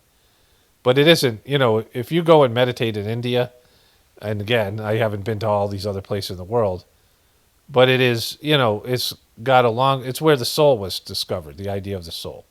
I mean, there's a long history there. If people are going to be honest about the true, origins of their religions, it would be in India, like this, where these discoveries were made. But even in that, there are spiritual places all over the world where you can connect with God more. You can go to some place like Vegas area. Las Vegas. I mean, Sin City, right? The most decadent place. Like seems like a gateway to hell with gambling and prostitution and drugs and decadence and all that shit. But the surrounding area is quite spiritual. Like it's that whole area in the Southwest, Arizona, Utah, Nevada, New Mexico. Those the four corner states, Colorado, some of these places, and then places all over America. You can find places where natural places or places that have been made holy by worship and devotion. There's spiritual places everywhere. So there's no specific place. Some places are more conducive to connect with God. But again, the willingness has to be within you to connect to God, right? But this is the bullshit mentality. If you have a chosen people in a chosen place, then the rest of the world can go fuck off, right? As long as we have those two. If we have the chosen people and we have the chosen place, right? This is the problem with that, right? The myopia. And, and when Israel is such a piece of shit country, right? And with such a bad fucking, all the stuff that's there, like the attitude, it's such a horrible religion. It's, these religions are the worst. I mean, in terms of just the destruction and the havoc they've wreaked and the fact that the way they present God and stuff that I said in my last video. I think I have a voiceover at the end of this. If I remember, I'm going to put it in. In fact, I'll try to put it in today at the very end so I don't forget. But there's a voiceover from my Fear and Dying playlist, and, there's all these things. And there's a voiceover I did at my end of my last video. Those are all going to be a part of a singular video on the Gratefullness Meditation channel that talks about these things, right? And I talked about, this in a video, in this playlist today, somebody wrote and said that called me genius for not knowing the true story of Genesis because they fucked it up, and now, the true, that was as it was written in Hebrew. But, that Adam and Eve also had a daughter, and there were more people because they were like, who's they, genius, right? So, like, it's not my fault I don't know the multiple versions of your bullshit fucking stories, right? It's a bad religion. The way you guys think about God, the way that people think about God is important. And the way that God's presented as a demonic king in the Old Testament is as far away from God as you can get. It's the opposite of God, right? It's a devil. They're worshiping the devil, a demon, right? The people were the Jewish people. The place was Israel.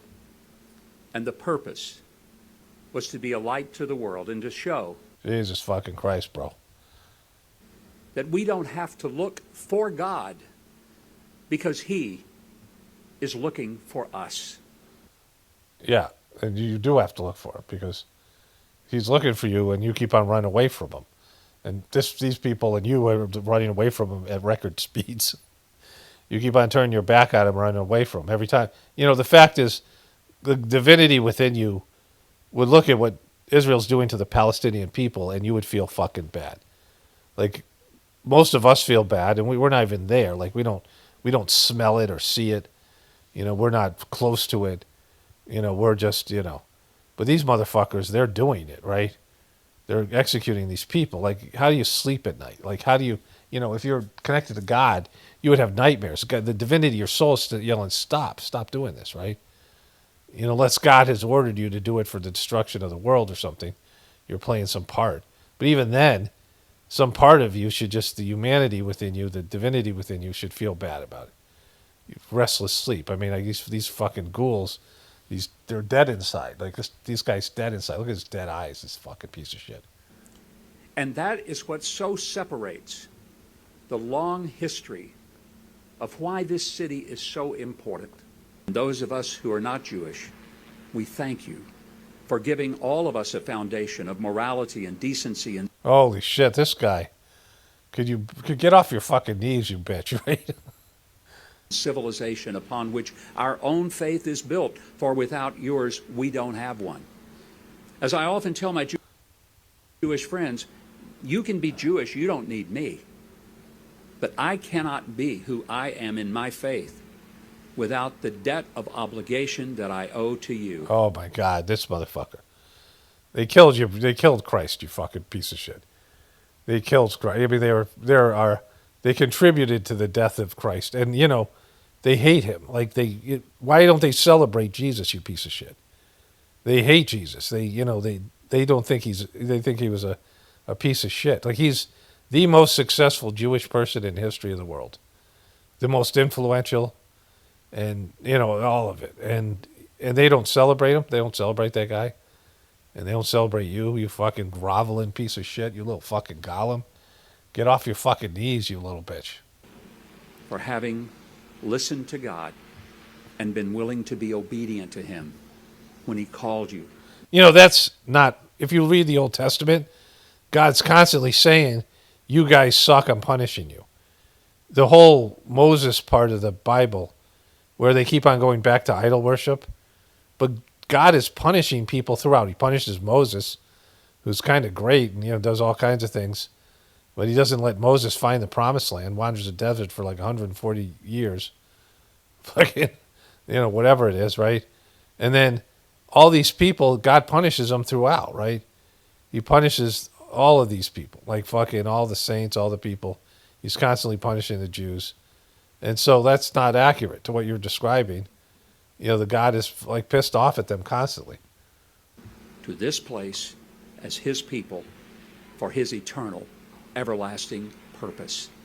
And I salute you and join you tonight in the celebration of this wonderful, magnificent, incredible reminder that God never has been finished with Israel, and he never will be. This is the eternal home that he has chosen. Holy shit. So that's fucking bad. That's, you know, this is what's going to cause World War III and the destruction of the civilization, this fucking attitude. These guys lapping this shit up. And I don't know how many believe it or not, but that's... And when you believe that, you don't think you're going to get your ass kicked, right? You know, like you believe it's going to work out when you really buy into that kind of shit. And it's not. Like, at some point, this has to be erased. This abomination is going to be erased from all these religions that have to be erased. These religions are, you know, the detriment of humanity. They disconnect people from God. So that's pretty fucked. Okay, just went outside. I'm working on, I made a path behind our bees where we have some pawpaw trees, which are, you know, like a form of a banana, or like a combination of a banana and a mango that grow native in America. Wonderful fruit. And our tallest pawpaw trees we've been cut off from because they're right behind the bees, which was like not great planning. But I put a path along there this winter when the bees wouldn't bother me. And then I proceeded to wreck that path when I plowed it. And I scraped up a bunch of the plastic underneath the, you know, the crushed rock that we call Dusty 12. So anyways, there's that. But beautiful day. There was some bee that was harassing me, like one singular bee.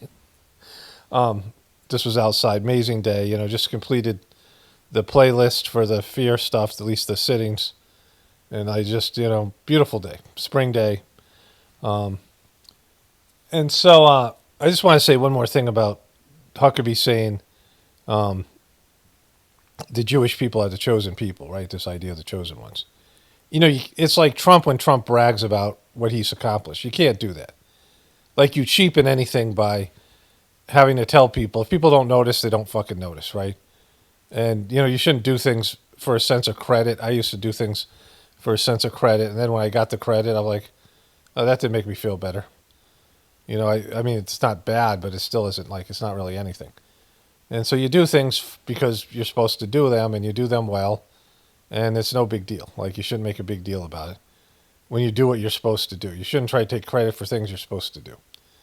But, like, if God said to you, oh, you guys are the chosen people, you can't say that. God just said, well, I'm the chosen one. We're the chosen ones. I'm the chosen one. You can't say shit like that. Like, you just can't. Like, as a spiritual person. Jesus saying, I am that I am, just shit like that, it's immature. Like, it's just, it's called problems. It's caused problems. A lot of the things that Jesus said, right? You just can't, other people have to notice. It isn't for you to say. And if you are a saint and if you are a spiritual person, it's because you're allowing God to come through you, because God can always do it better. When God occupies your physical body and your person, when God is you've surrendered the controls to God. God won't take the controls, but if you surrender the controls, you will do a much better God will do a much better job than you ever can. And so, like, anybody who's experienced that, I do my best to get out of the way here and let divinity come through me. And people would say, oh, wow, that came from Paul. Well, no, it didn't. And so I don't, that's why, if I'm going to get credit for anything, it's how well I get out of the way, because I'm, like, fucking worthless, or I'm incompetent, to whatever extent. Some of the jokes and some of the things that are particular to me. So having said that, I have come up with a lot of things. People quote me back to myself or whatever, things that come through me, whatever it is. And, I have a clear perspective, and it isn't like I'm the only one who's going to have those things, because, God's giving the same messages to everybody. The whispers of the brighter world messages were given to everybody in the world. They just didn't pick up on them, right? Like, it's like God's broadcasting, these divine beings that work for God, because it isn't God. God's, mindless, doesn't have a voice. But these beings that are doing God's work and managing this planet and trying to uplift this planet are saying the same things to all of us. It's just that, some people are picking up on it and others aren't. But having said that, Tucker Carlson often says things that I said 6 months ago. And I don't know if it's just, we both are whatever, or, he's got a staff member. I don't know what his thing is. I don't know how he comes up with the stuff. But it's happened, like, people have pointed out over and over again, right? And I saw this title, and it said, Israel is panicking, Tucker explains. And I was wondering if he was going to say what I've been saying. And again, he could have easily come up with this on his own. I don't know. But it's, kind of interesting. And he does say it, but he doesn't say it as well. Trying very hard to lie to you. They're basically just saying, looks like we could have a war. Because everybody knows the only reason we're having this war is because Israel wants it. This is their last chance, they believe. This presidency is the last presidency where they're going to have unequivocal bipartisan support. Period. You can't primary every Thomas Massey, and there's a whole army of them coming at some point because everyone can see what's going on. And you can shut down X, and you can shut down the internet. You can be like Great Britain and arrest people who protest Israel, but attitudes are not going to revert to what they were 5 years ago. Sorry. And they know this. So he just said what I've been saying. And I said this before Trump got elected. Like, this would be their last opportunity.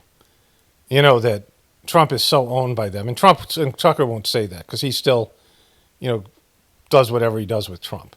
He won't say that Trump is completely owned by them. Like they say, Donald Trump is the greatest friend that Israel has ever had in the White House. And we just saw what Huckabee said, right? So he knows that these guys are complete sellouts, like Tucker Carlson knows. And won't say that, right? Because he, can and he sucks and whatever. But he's saying what I've been saying. Israel knows what I know, and you know, that the tide has turned on Israel. And their support from America is waning. And America, and Tucker Carlson's not saying this as well. See, this is why he can't do it as good as I do, because he won't say these things, or can't, or doesn't know.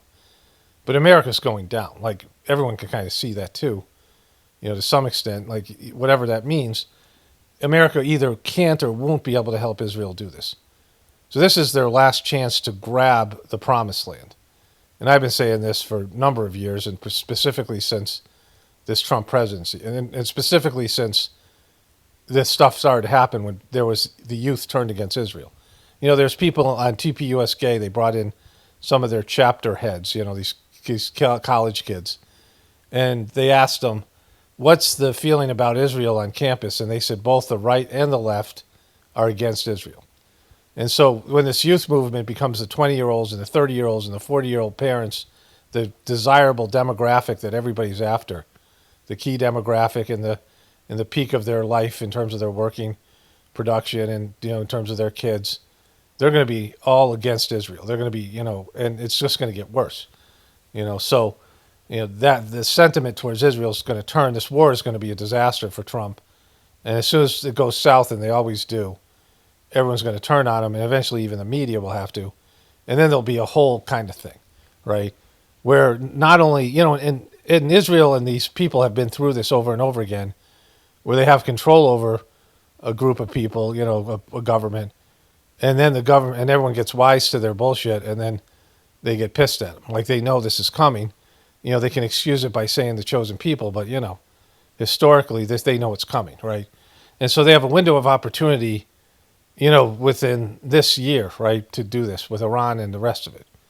And so that's why they're pushing it. And then, after that, there'll be a Democratic-led House and Senate, and they'll still have some control over them, but it'll be less. And, no one's going to want to campaign on Israel in 2028, is it? Is that the next one, 2028, for presidency and that big year? I mean, whatever's left of America, no one's going to be talking like Mike Huckabee, right? This is, who knows? We could be even war in Israel at that point. Things can turn that quickly. And then you got to think about all the good Jewish people that are here in America. And I know plenty of them, pretty much every Jewish person I know I got along with, and I knew a lot of them when I lived in Connecticut. And those people have, nothing to do with this. And they're going to be totally targeted. I mean, it's going to be they just wreck everything, these fucking Zionists. They wreck it for their own people. They wreck it for everybody else. And they always fail. And then they find a way to survive and parasite off something else, this whole movement. And, it just doesn't, at some point, let it fucking go, right? Stop doing this bullshit. It's never going to be successful. But like I said, they have, once America is done with Israel, and Tucker Carlson isn't saying this as well, once America is done with Israel, then Israel has, unless they can get they can make a deal with China. I just saw, I got this thing with Netanyahu, and I'll show you that next, Netanyahu and Modi from India. Unless they can make some kind of deal with these other countries like Russia, and Russia and Israel have been at it for a while. They don't get along, but, whatever it is, then they're out on their own. They're exposed because they're surrounded by people that they've had a historical beef for 3,000 years since the days of Abraham. Over 3,000 years, the Jews and the Arabs have been beefing, the Muslims. And now they have this fucking, America disappearing on them. And they have a strong military, but not that strong. And with all those countries around them. So unless they have support from somebody or something, they can't exist. So they have to become a superpower. And to do that, they need to grab a bunch of that land, but they don't even have the people to populate it. If every Jewish person went there, it's 12 million people. That's a huge area of land that they would have. I don't even know how they would manage it, right? So, I'm sure they have a delusional plan. But they need to grab as much of that promised land as they can, get as much as the coastal areas, as much as the oil and resources. And I don't know, it's unrealistic. But they're going to go for it because they have no... Israel's going to disappear as soon as America turns on them. America's already ready to turn on them. And so, so he's saying something I've been saying, but not as well, because he won't say Trump's a piece of shit, and he won't say America's going to collapse. And he won't, these are things that they just won't say. And that makes them worthless because they have a little bit of truth, but they don't go the full way. All right, let me show you that Netanyahu thing here. Okay, so this video came up last night. Modi from India, the Prime Minister of India, flies in. And I didn't realize how small he is. And he comes in, when my last trip to India, there seemed to be more and more connection with Jewish people, or Israel. There seems to be more Jewish people coming to India, which I'd never seen before. And there didn't seem to be much of a connection there. So I'm not sure what this is about. Like I said, India is like the real Holy Land. They just have the longest history, the most saints. The two of the biggest religions separately came out of that area, Hinduism and Buddhism, and just a long history of spirituality, beyond religion, and just spiritual people. Everybody who's spiritual has to go through there and have a connection. Again, when I first went there, I didn't like it. and couldn't wait to get back to America. And then I kind of liked it after I left. I kind of missed it, wanted to go back. And then I really got into it when I lived there, and I really felt it, and I felt like past life coming up, and amazing. Like I just saw saw India the way it, on a spiritual level. But then, the things happen with Dodgy and all these things, and I'll probably never go back. And it's sad, but I wouldn't go to India unless I'm going to the ashrams, which I can't really go to, and they're not the same. And so it's kind of a bummer, but it's an amazing place in terms of its spiritual history. It's a material pit, like right now, overpopulated, polluted, and fucking gross, right? And this guy Modi, he Dodgy tried to get FaceTime with him. Dodgy, has kind of met him a few times because they're always the politicians are always trying to get these fucking fake gurus and pieces of shit like Dodgy, But here he is. He's going to Israel, and I'm not sure why. המשמר יעבור לדום. משמר, דום. המשמר יחטיף את נשקו. החטף.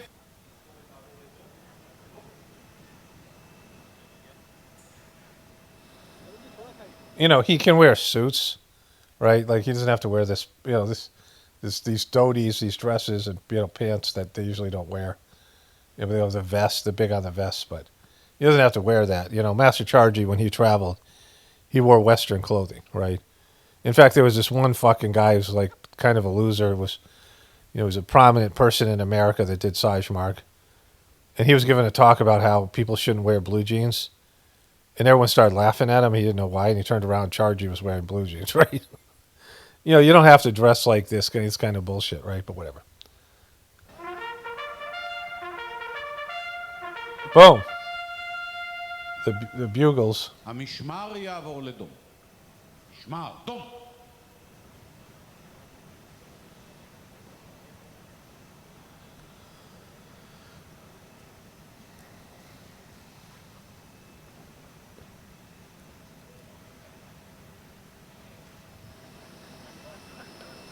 What the fuck, right?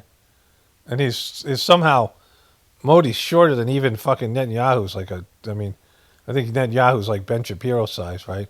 And look, his wife's got a dong here. Netanyahu's wife's dong is showing the shadow of her dong. And it's pointing right at him. So, way to go, Netanyahu.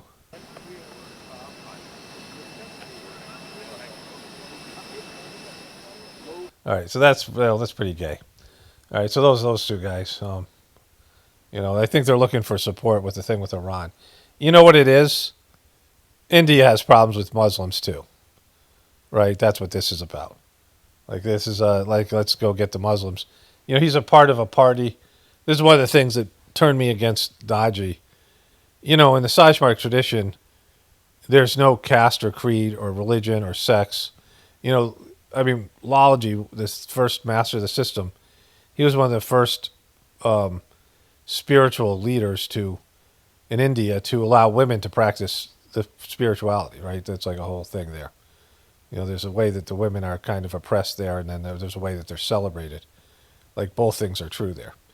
But, there's Muslims that do the meditation, and there's Sikhs, and there's a Sikh influence. Where the first master lived, there was these Sikh, not Sikh, Sufi.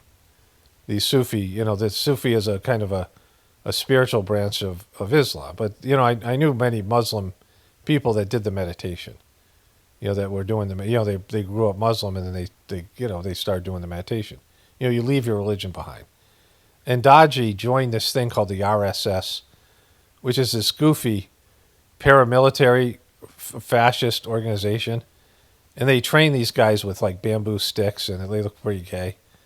And Modi has also connections with them. And it was one of the things one of my viewers pointed out to me when I was realizing that Dodgy was a piece of shit, because it brought in a prejudice, right? It was these guys were it was an anti-Muslim. It was like a white nationalist group for Hindus, right? It was like one of these white supremacist groups. And Dodgy embraced it, so did this piece of shit. So that's what this is about. This is about, this is about war with Islam. Okay, I made the video clip you just saw yesterday. Today is Saturday. I made that on Friday. And India and Israel relations, a timeline from opposition to strategic partnership. Okay, so no one, and I haven't checked the comments. Well, I guess I did check the comments this morning. So nobody is sending me clips, and I haven't gone through all my message things, my Facebook messages and my all that stuff. But no one's sending me clips so far, and I'll check those things before I, after I do this here. About some brilliant and breakthrough thing that Candace Owens is presenting on Erica Kirk. And so I just don't want to watch it. I just, I'm over most of this thing. Like there's still things to be resolved. If there's a bombshell statement, whatever, Candace Owens seems to completely be backing away from the, I might look for that. I might look to see if she's talking about Mitch Snow at all or that, because she knows that's full of shit, right? But until I see something worth presenting about that, I'm not bothering with it. And so I searched for it on Twitter to see if there's any clips. And Jimmy Dore on February 24th, like they're not listing this in I guess popularity. He talked about the trailer. On February 24th, this person vindicated. This morning I said a coordinated attack against Candace Owens over Erica Kirk investigation. Now leaked TPUSK email confirms it. They were told to call her evil and demonic. There's that. Boom, look at it right here. It confirms it right there. So there's something funny coming up about that. This is about, this was the first video where she says she might be a dude. This guy, still again, there's nothing new here, right? And I don't, this one, Candace Owens expose, intro, the victim of self-framing, somebody else's opinion, Candace's first point, the time machine, the impossible Erica Kirk paradox, Candace's law. So this fucking guy, some kind of Jesus Enrique Rojas, the body language guy. I think he's slamming Candace there.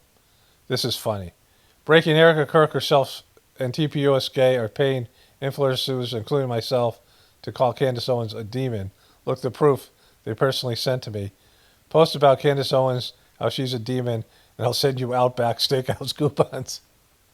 Best Erica Kirk TPUSK. So that's funny. As a black conservative Christian woman who fears God more than man, I have to speak up. Fears God more than man. Well, that's, I have to speak up. Candace Owens, what you are doing with this Bride of Charlie series, attacking Erica, a widow raising 2 babies after her husband assassinated, dragging her family, that stuff, right? And so, there's nothing here. They're not showing any clips. I don't know why. There's something here. Did you ever tell me this woman, Erica Kirk, did not love her Charlie? Hers, not yours, not mine, not Candace's. This is Sassafras 84. Charlie chose her. He loved her. He loved their family. She loved him. Look at him. Look at that. This video proves. Look at their love right there. Look at his fucking baby teeth. Look at their. Look, they're in love. Look if she's waving at Charlie. She loves him so much. He's smiling back.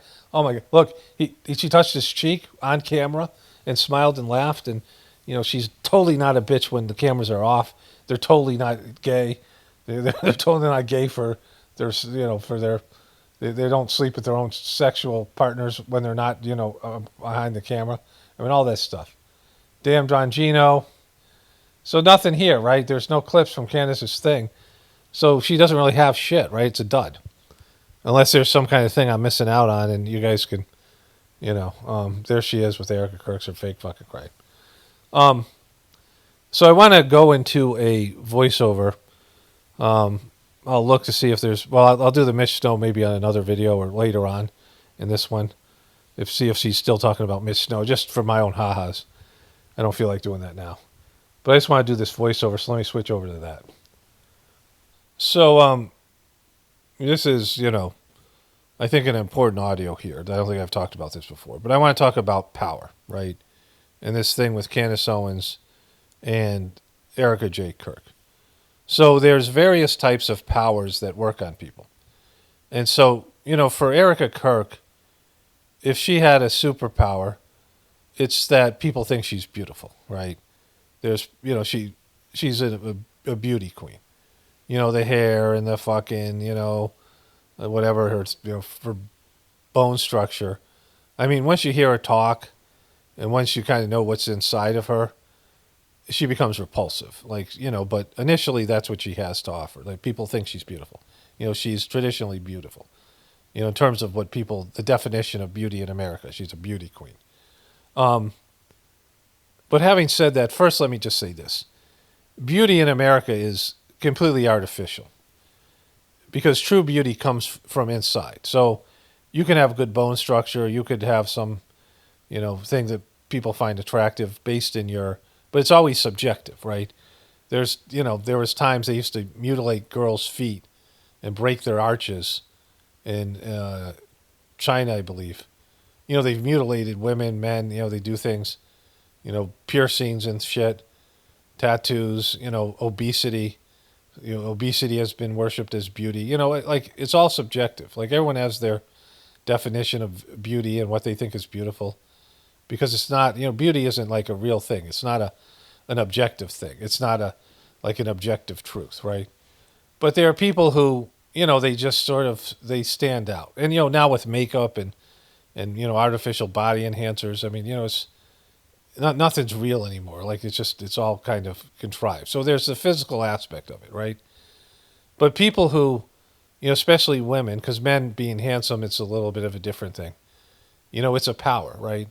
And so the power exists, I think, in 3 phases. I was just thinking about this, I don't know, yesterday. There was, when DirecTV is paused, like if it's not, it's the screensaver. They were showing this show, this reality show. It was like Southern Hospitality or Southern Charm. I'm not getting the name right. It's some new show on Bravo. And it had these people, and it was clearly like an AI-generated image. And it was trying to make them beautiful. And I was thinking about how I don't like these shows because the people that are considered good looking, and that's their primary, thing, that's their number one thing, I don't find those people interesting at all. I saw a couple comedians talking about this. It might have been Louis C.K. These actors, these A-list actors, these handsome actors, and these, beautiful actresses, they often deliver these comedy lines. They want to be funny, but part of being funny is that, like, you're, ugly, or you're not, when you're naturally, people find you good looking, you're going to be less funny. Like, they're good looking, if you're good looking and you're funny, if you're especially like whatever, top 10% of beautiful people, you don't develop much of a personality because there's 3 powers here, right? Well, anyways, the comedians were talking about how they just hate watching these people deliver these lines because they don't know how to be funny, right?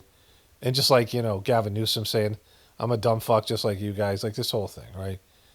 People who are good looking, they have 3 powers. Like, the first power is sexual attraction, like people who want to have sex with them. And then when you stimulate that in somebody, when somebody, they want something from you, they want to have sex with you, women know how to manipulate this. And this isn't just about, women that are considered beautiful. This is all women, right? This is something that, when women know somebody wants to have sex with them, they have a power over that guy. Like that, we were joking when our dog Tulsi went into heat, and Buddy just was obsessed with Tulsi. And me and my wife were joking, I just love her so much. Like, we were voicing Buddy. And it's a powerful thing. The sexual reproductive drive, it makes, male animals do stupid shit, right? It's it's an overwhelming thing. And women who learn how to manipulate that in men, they have a power over men, like using their sexuality and the, beauty and sexuality. It's 2 different things, but they learn to harness both of those. And so they have a power over men. And so the second one is wanting to be liked by people who seem like good looking, because you see all these movies and people, all the celebrities and these things, they're made to look good and, all that stuff. And so is somebody who's good looking that's naturally popular because of their looks. And so people want to be liked by them. You know, it's not a sexual thing. They want to be liked and validated by those people, right? And so that's the second thing, right? The third thing is they want to be like those people. They want to be seen as those people, right? You know, and they want to be like, you know, that's also me. This person is me. Like, this is what I'm going to become, or I'm also like this person. Like, it sort of validates them that way. Or like hanging out with them and being able to, you know, get more from that relationship. So these are the, you know, the powers that they have over people, that people want to please them. You know, they've done studies on this, how much easier it is for good-looking people, how they get hired more often than not, right? And it's for these reasons. So it's a power, like being attractive, being, you know, somebody that people think is good-looking. You know, you're seen as a cool person. You're seen as somebody just because you look, you know, what people think is desirable. You could be a complete asshole, and often are, or you can be like a dumb fuck and, you know, nothing inside, an empty vessel. But your appearances, the way that people react to you, that's your power, right? But if you take away those things for Erica Kirk, she has nothing. And then, of course, playing the grieving widow, and that's an archetype, right? You know, people who feel sorry, they feel empathetic for someone who's just lost their husband. You know, playing on people's emotions. You know, I've talked about this extensively in my, was it my book, The Choice, or I think it was in The Choice. I used to talk about this in videos. You know, the way that they can, evil people learn how to take advantage of the decency, the goodness in good people. They learn to manipulate those people, right? So that's the power of beauty, right? So then there's money power, right? And money power simply is you have power to buy things, and people want your money, and they want your influence, and you also have, you know, all the influence that you can hire fucking hitmen, you know, like whatever it is, right? You can hire security. You can hire lawyers to wreck somebody's life. So there's a fear there. And also people want your money. And people think you're going to give it away. Like Trump is one of the cheapest motherfuckers out there. But people with, you know, I got a deal with Donald Trump, and they thought, I've made it. And then Donald Trump would renegotiate that deal or stiff them, which he often did. And they would go bankrupt because they thought they were going to get a benefactor in Donald Trump. But he'd tell you how much he liked you when he's trying to get something with you. He'd get a deal with you, and they'd stiff you and wouldn't pay. And he has better attorneys than you, and, you know, that whole thing, right? So there's all that kind of stuff. But money power is that people want money, and they want to be liked by people who have money, and they look up to people who have made money because they're successful, or they're in a, you know, it's just like the royal family, that kind of stuff. People with status, you know, people want to be acknowledged. People like have that, you know, royal fantasy. So these are some of the powers that people have, like royalty, you know, power. People who are political power, they have that. They have, you know, the power that goes with it. They can grant your wishes, right? They're like genies. They can make your wishes come true. They can help you in some way. You know, people who are popular on the internet, they're influencers. If they take a liking to you, they can help you create a profile. They can, you know, get people to help you in some way. If you need a GoFundMe thing, they can, you know, this is the powers that people have. Like, you can look at each person, you know, military power, people who are physically strong, right? You know, popularity, people who are popular and well-liked. Like, if you get in good with them, then you can get in good with all these other people. You know, they're gatekeepers. They can help you be successful. You have to, you know, these people who have these positions in society, and, you know, popular people in your high school, popular people, you know, in your business world, you know, people with influence, people who know people who have the ability to network, right? You know, then there's like the emotional stuff that people are able to do on the internet. Influencers, people who could make videos, content, people who are able to influence people in one way or another and get people to, you know, sway them to their opinion. And so, and rile up people's emotions. People have the capacity to make people angry at somebody or somebody else. People have the way of pulling people on people's emotional strings, right?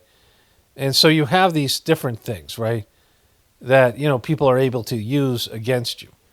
You know, your desire to be liked, your desire to be part of the group, your desire, for companionship, your sexual desires, these are the things that they use against you, right? Your desire, your ability to have empathy and compassion for people.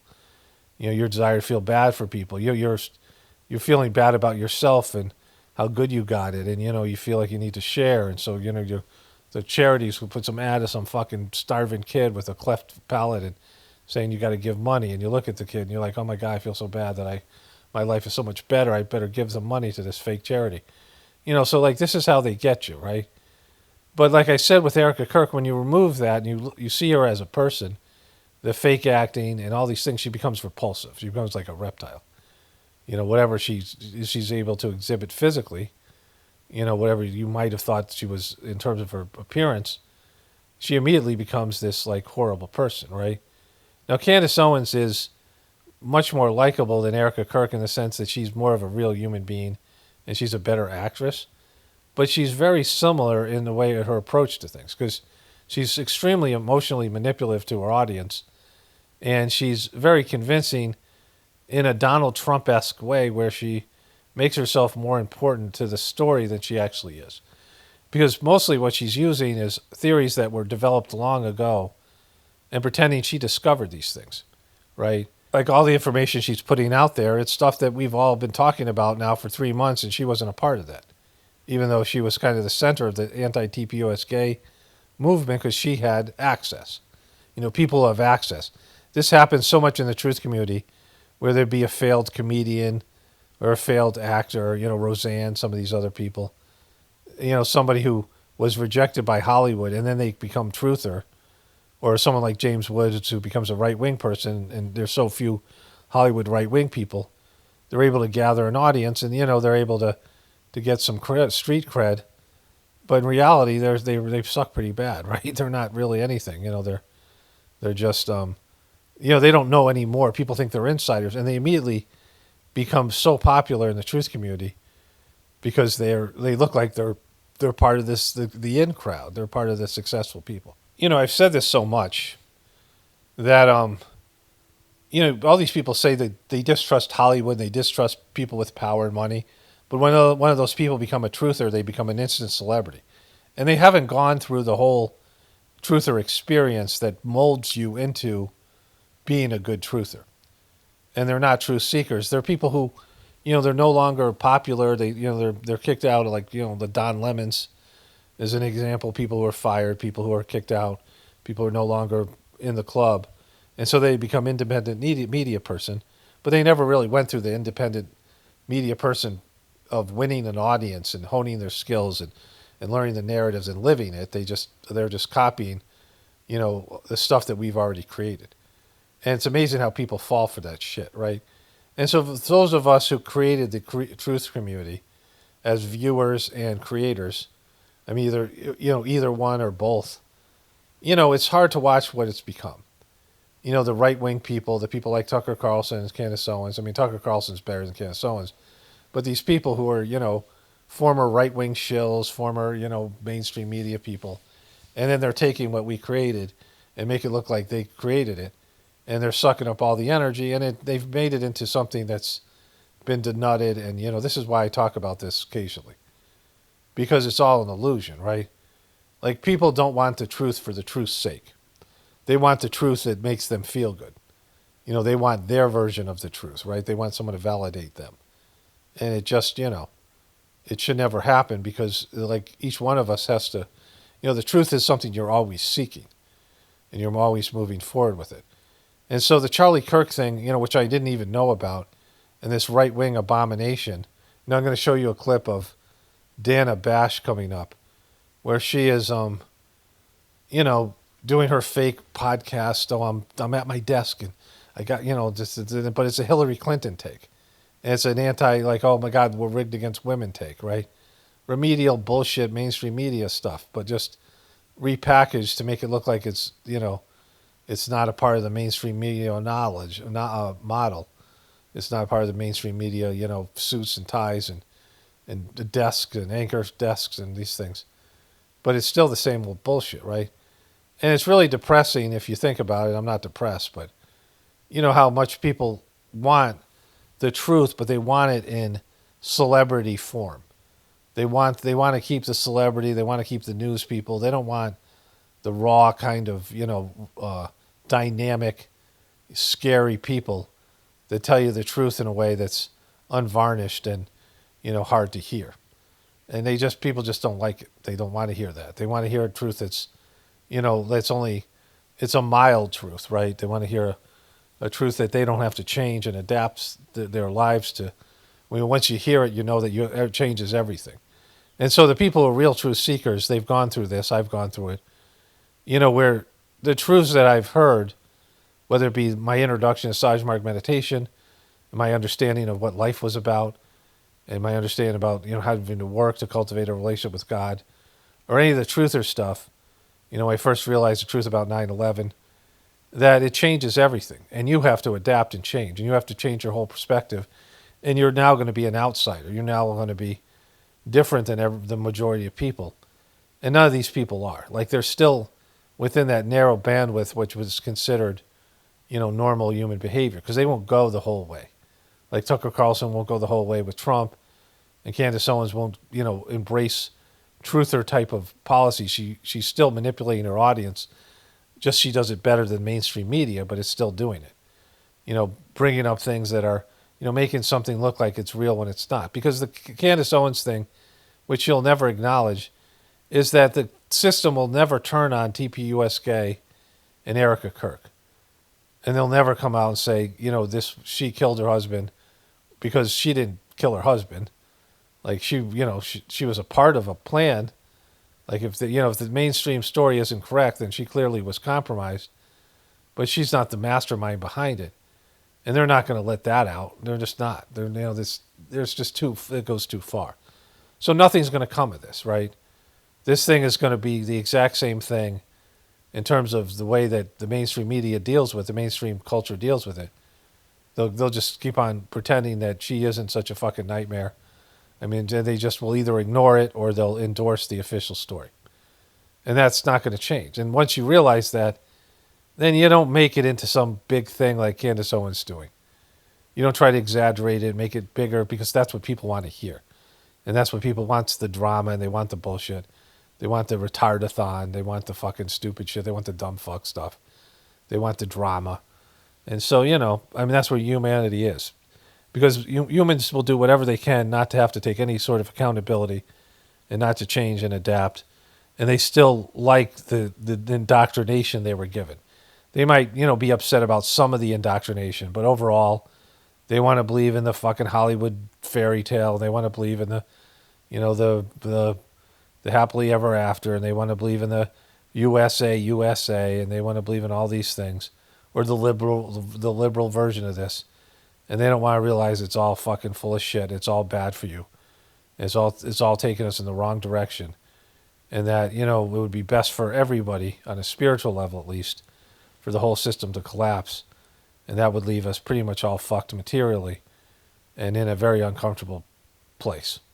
All right, so let me, I got one more thing to show you here, and then I'm going to wrap it up for today. So before we get to our last thing here, I want to add something to what I was saying about Erica Kirk. Because physical things like physical power, physical strength, things that you could intimidate people, and physical beauty fades. Often, people who use beauty as a weapon, they're ugly on the inside. So their insides start to show up on their faces, right? They start to, as they age, there's just a nasty person inside, something that they were able to hide. And that's why you have all these ghouls getting plastic surgery, but they can't hide it. They just turn themselves into monsters because, plastic surgery doesn't work.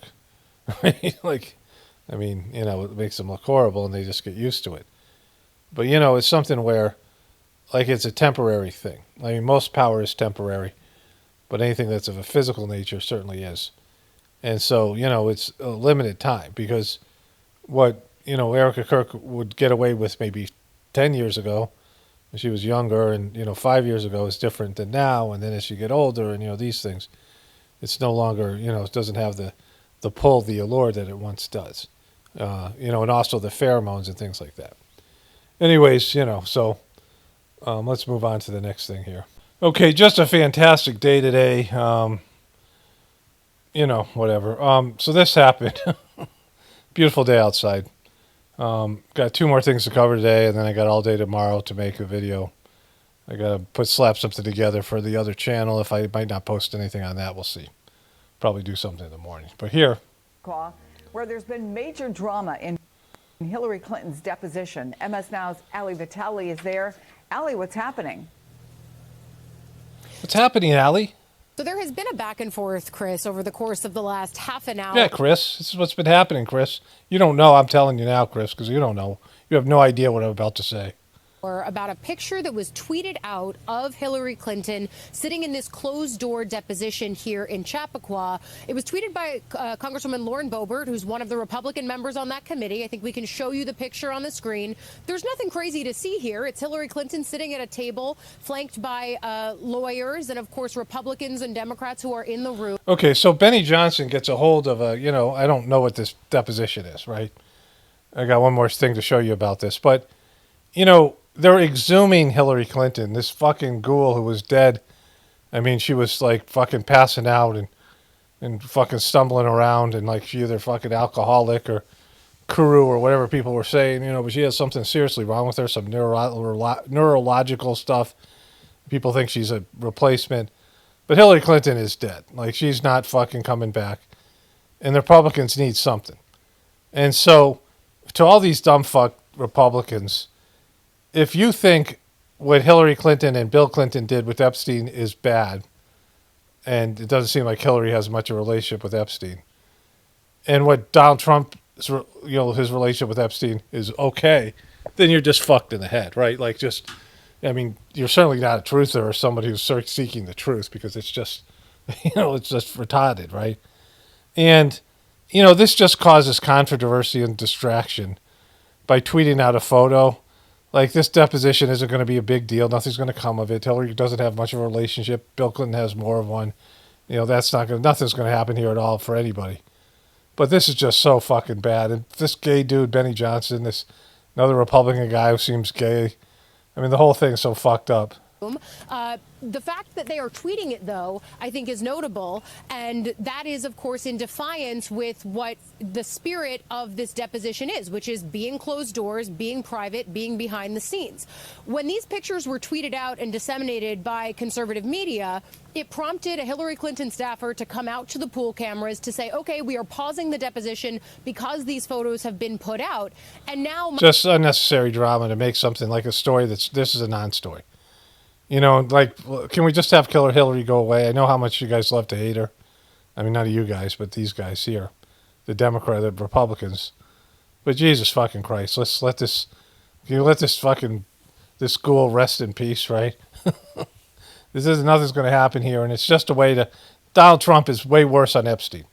Donald Trump was had a bigger relationship than certainly Hillary, and even Bill. Like, Bill and Trump are the big ones. Bill Clinton is also dead. The guy's like a walking ghoul, not around. He's totally irrelevant. Where Trump is, about to start World War III, and he's a puppet of Israel. So, like, Jesus fucking Christ. All right, so there's that piece, right? So Dana Bash in her fucking kitchen, right? This is their new thing. Let's show people how organic we are and how not mainstream media we are, even though we're CNN, right? Like, it's so retarded. She has this thing here. Hillary Clinton reignites convo about. That's all I got here. But here, watch. So here's a question. What if there were convo about women answering for their husbands? Jesus Christ. Like, this is your hot take. This is your kitchen take. She's got her glasses on. I saw her this morning and she looks so ghoulish. She's got this weird fucking lines here. But she's trying to be like a fucking, they all have podcasts now, and like Here's a question. What if there were pictures of a female leader with a convicted sex offender? Would her husband be hauled in and asked questions about it, even though he said he didn't know that convicted sex offender? Well, they all say they don't know him. Saying you don't know Jeffrey Epstein is what everybody said. No one knew the guy. No one fucking knew the guy. Apparently, he didn't even exist. Nobody fucking knew him. I mean, even people photograph with him and hanging out with him. Multiple. I mean, Trump didn't know him. There's 200 photographs of them together in multiple videos. He didn't know him. And no one knew him. No one knew the guy. But this isn't just some wife. This is Hillary Clinton. Ran for president, and she's Hillary Clinton. And this isn't about, it's always got to be some victim bullshit. You think this is about her being a woman, or her being like Hillary Clinton and Trump doing anything to distract. I mean, you can't say this is about distracting away from Trump and then say she's being targeted here because she's a woman. Well, I don't know. Like, why does she have to answer for Bill Clinton hanging out with a sex offender? Fucking move. Okay, that's a rhetorical question. Right after Hillary Clinton's testimony, the chairman of the committee, James Comer, came out and said, the number of times that she said, I don't know, you'll have to ask my husband, was more than a dozen. You know why? Because you'll have to ask her husband. Bill Clinton is answering questions about his relationship with Jeffrey Epstein. Lots of criticism about whether or not that's fair, given the fact that Donald Trump and others are not doing so under oath. Again, yeah, but why aren't you saying anything about Bill Clinton? Like, you're not. They're not asking Melania either.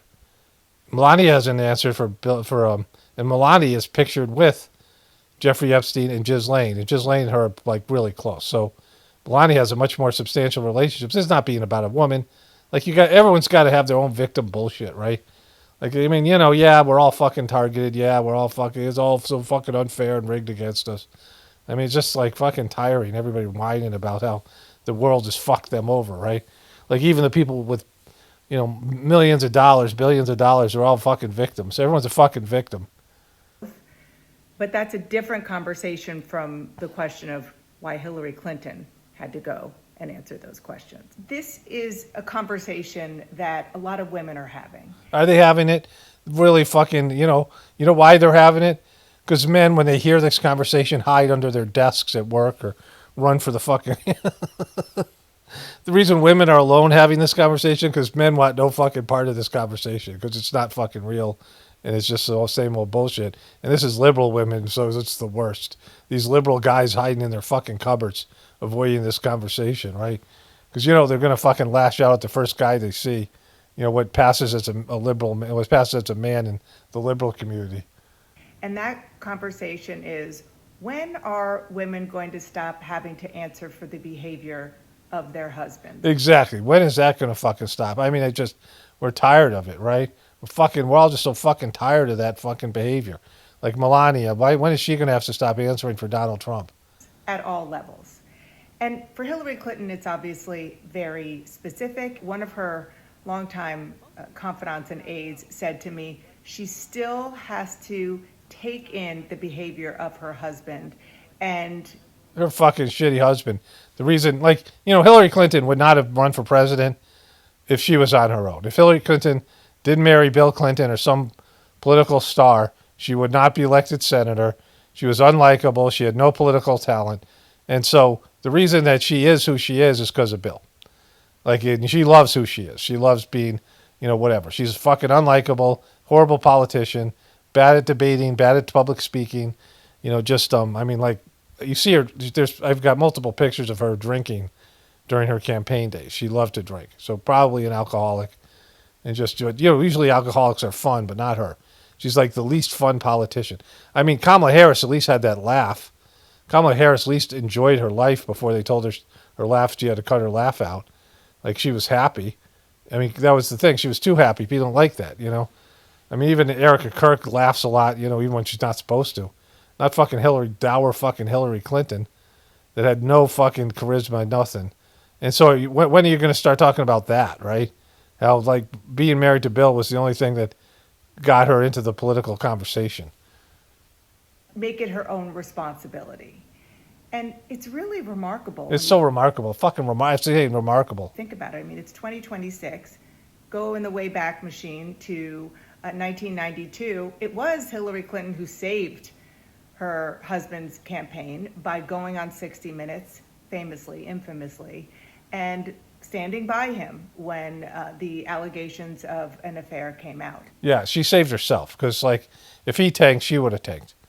Whatever reason she did it, and who knows what their relationship was. She seemed to have it seemed like a lot like a Will Smith, Jada Smith relationship, where maybe Bill was gay and Hillary Clinton certainly was. And so that kind of thing. That was no question the reason why he was able to stay in the race and ultimately become president. But the question is now, when does it end? When does it end? When does it end? Is that the question? Is that the question on everyone's mind? Your hot take in your kitchen? where you're not you're not being a mainstream media person. You're just being authentic, and you got your glasses on, and only a little bit of fucking like 2 layers of makeup on. Like fucking, you're so authentic. All right, so I'm just over this whole fucking thing. Okay, so I'm just completely wiped out, and it's a beautiful day out. I'm gonna do some things outside and enjoy our enjoy the world the way it is now while we still can. I had a voiceover I wanted to add to this video. It has to do with my whatever I'm doing with the playlist and the meditation, the cleaning. And I thought it'd be important to add. It kind of goes with some earlier videos. I think it has. I don't know what's in it. So, but I was, I reminded myself to add it, and I'm just going to assume that it fits. I was going to read some comments, and this video is already too long, and so I'll do a follow up on all this on Monday. I'll read the comments I was going to read and the other things. But here is the voiceover from yesterday. Okay, it's Friday, February 27th, 2026. It's 10:43 in the morning. I just completed the 7th and final sitting as a preceptor giving the sitting. And I will do one more voiceover tomorrow to conclude this afterthoughts part of the gathering. And I'm going to say something here, then I'm going to take my dogs for a walk, and then I'll complete this video. So there'll be one more voiceover after this one, and that should do it here. So I had some thoughts during the sitting, a very, sublime sitting, a very subtle, deep cleaning to pull out whatever is buried there. The thing about fears, and I was doing a voiceover this morning that it's going to go in the death and dying playlist, probably going to go up on Sunday. Sittings to prepare for death. I have a playlist for that. And I have to do more sittings for that. There's talks and sittings in that one. There's also a playlist on my Pockets of Future channel for videos to listen to after, I die. Whatever that would be. And I was talking about in this video how, the fear of God and how, fear repels. Like you avoid what you fear, right? The object of your anger and the object of your hatred are there, right? The object of your anger and hatred are, you focus on those things. You are pulled to those things. You'll often go to somebody that you're angry with and confront them, or, you'll set up interactions, hostile interactions. Anger draws you towards something, but fear repels you, like flight or fight, right? If you're fighting, you're getting more intimate, you're getting more physical, right? Whatever the fight response is, you're choosing to engage with that person in a, sort of an intimate way, either a physical fight or argument. Whereas fear, you run away, right? You want to avoid, you want to distance yourselves. And, for that reason, things that you fear, you push away when you bury the fears inside of you. You're going to push them as far away as possible and seal them up, right? Your dark thoughts, the things that you most are ashamed of, embarrassed, those things that you don't want to identify with, and fears are things that you push to the, wherever your farthest part away from your consciousness, where you can't find them, and you don't, in some past life you bury these things. And so those things are the deepest and farthest away from, where your consciousness is, and where things that you've sealed off with whatever mechanism you seal those off, and they have to be pulled out from the recesses of your subconscious, from your samskaric patterns, your spiritual essence. And so, that idea came to me in terms of a very subtle way of coaxing these things out and pulling them out on a deep level. Things that you've hidden in such a way that they can never be found, right? And so the other part to it was, there's a cleaning part, and there's a very subtle transmission. And when something's cleaned out, you have to replace it with something. And there was, the idea of courage and faith and, belief that this is part of a plan, and miseries is divine blessings, and these types of things, right? Where the overall kind of idea is that when you go through something traumatic, something undesirable, you might have a fear response, but you have to retrain yourself not to indulge in the fears. Because you can do that. You can worry, and you can, people just wallow in their fears. They wallow in their anger and hatred. These things. You don't use your divine thought force, a thought force that comes from the divine and similar to the divine thought that created the universe, to embellish and endorse and strengthen these fears, right?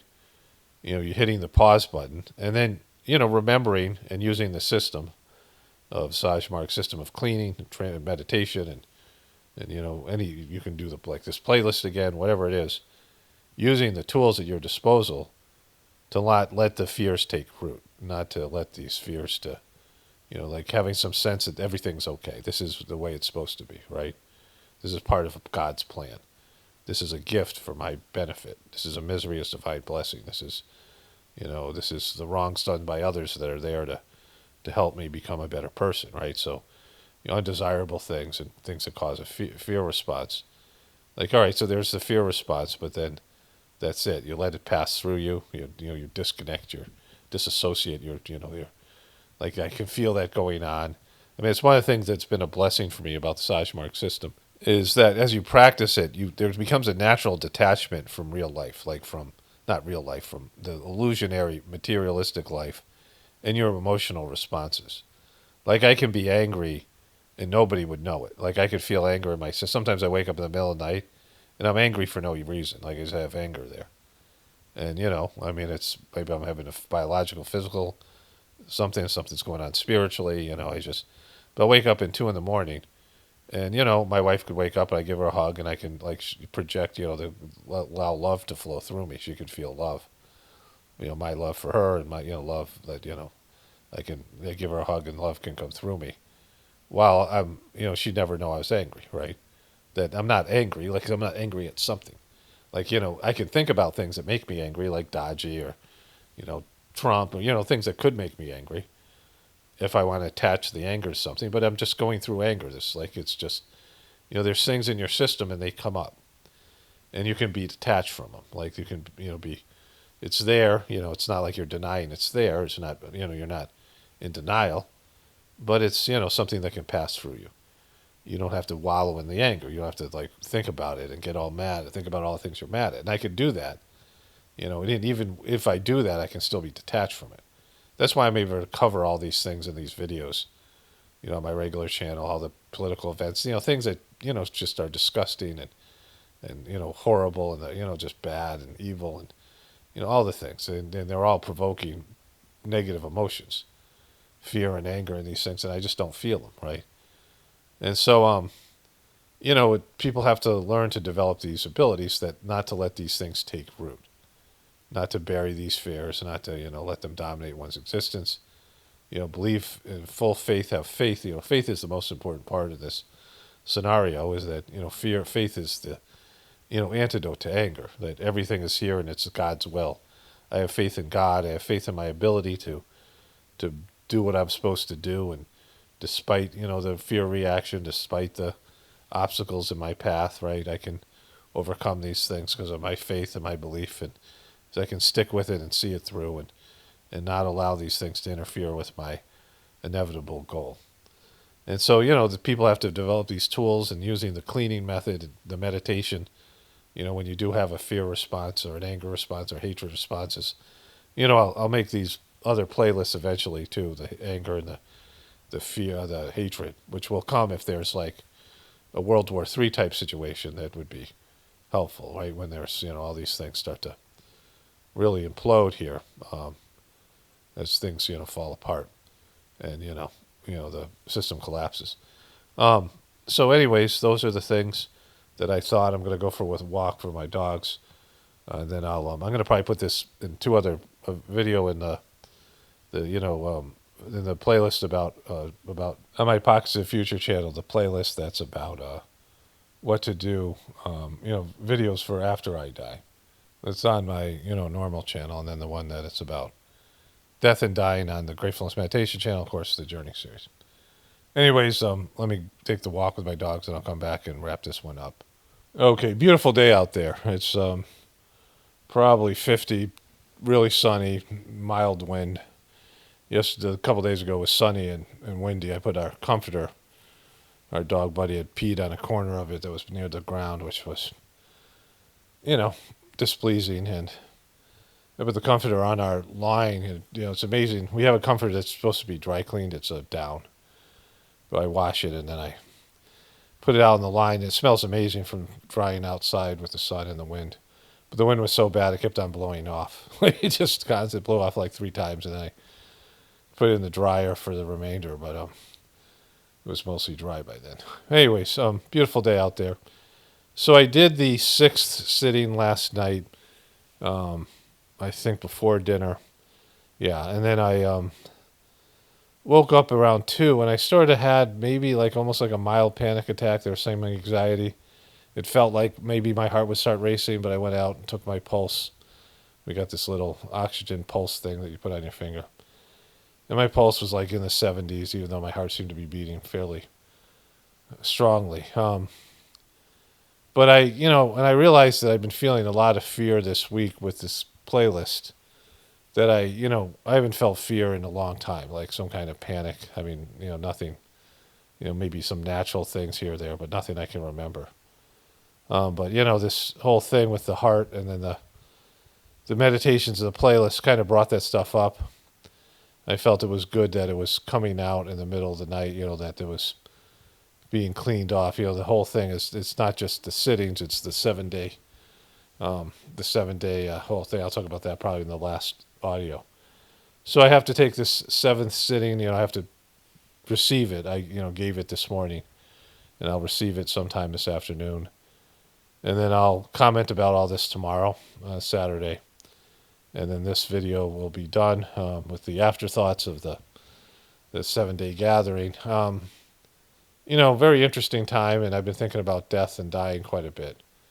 And I'm very conscious of it, which I usually am not. I don't think about things because, things become, if you dwell on things that you don't want, they become worries and, all kinds of ways that things can become negative, right?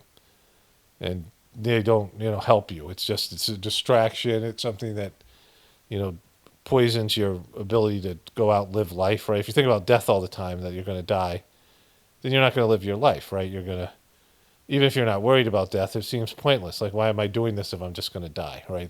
That's what people, who focus on these things. And when you have issues, whatever they are, like I said before, it's best to find a way to detach yourself from them and carry on with your, original purpose. It's very easy to get distracted by all kinds of different things, and not to do that here. But I was thinking about how there are going to be some bad days, as we end the ending part of my life. There's going to be some days that they don't have to be viewed as bad, but they're going to be hard. They're going to be difficult days. So the number one is, my wife and I, one of us is going to die first. It'd be great if we died together. And the other person has to suffer through that, right? The shock of that and what that means to them. The loss. I mean, it's going to be a bad day for one of us, and there'll be bad days. Again, not necessarily bad days, but very hard days where that becomes evident. We both have health issues as we get older, and it'll just become more and more apparent. Of course, as you get older, it's easier as your life has been lived, and I can see the difference now at age 62, 61, I guess, to where I was, 10 years ago, 20 years ago, 30 years ago, and as a kid.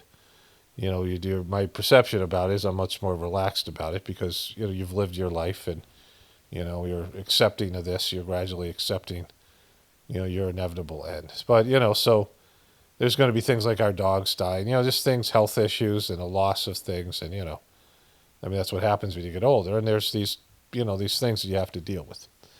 Sometime between when you have these moments throughout your life where you have this brush with death, or you think about death because a loved one died or something happens.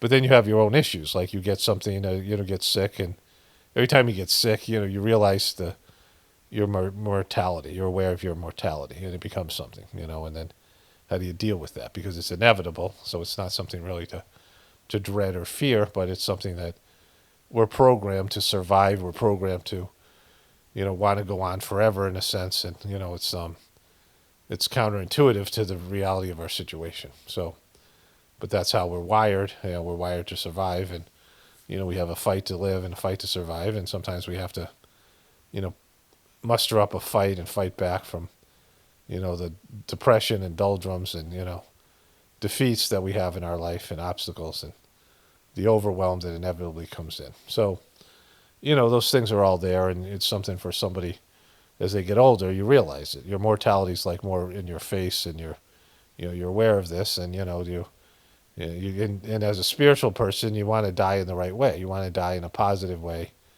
that helps facilitate your next endeavor. I just was answering this comment at the beginning of the video about, what you do about other people's deaths to help them, find their way to wherever they need to go. And now, I guess it was in my last video, the end of my last video that I put up today, the video about Candace Owens is, the title of it is, Why Candace is as bad as Erica and Gavin Deuce themselves as a dumb fuck just like you and me. So, there's all that. So like that video's just ready to go now. I'm just looking at it now. It's going to go up tonight. All right. So, anyways, the sittings have all gone well, and I'm going to do one follow-up voiceover tomorrow. I'm going to put this this voiceover probably in my, my video I put out for, I guess it's going to go up on Sunday. I'm going to take Saturday off. And so the video I'm going to put up Sunday on my regular channel. This will be a audio that I hopefully remember to put in at the end of the video, but we'll see. I just might forget. Anyways, that's it for this audio, and I will put the next one in the, tomorrow I'll put the next one in and wrap this video up. Okay, so that's it for this video. Only spirituality will save this world. It's Paramano, definitely important for the apocalypse and the ascension. Everyone have a blessed day and be grateful.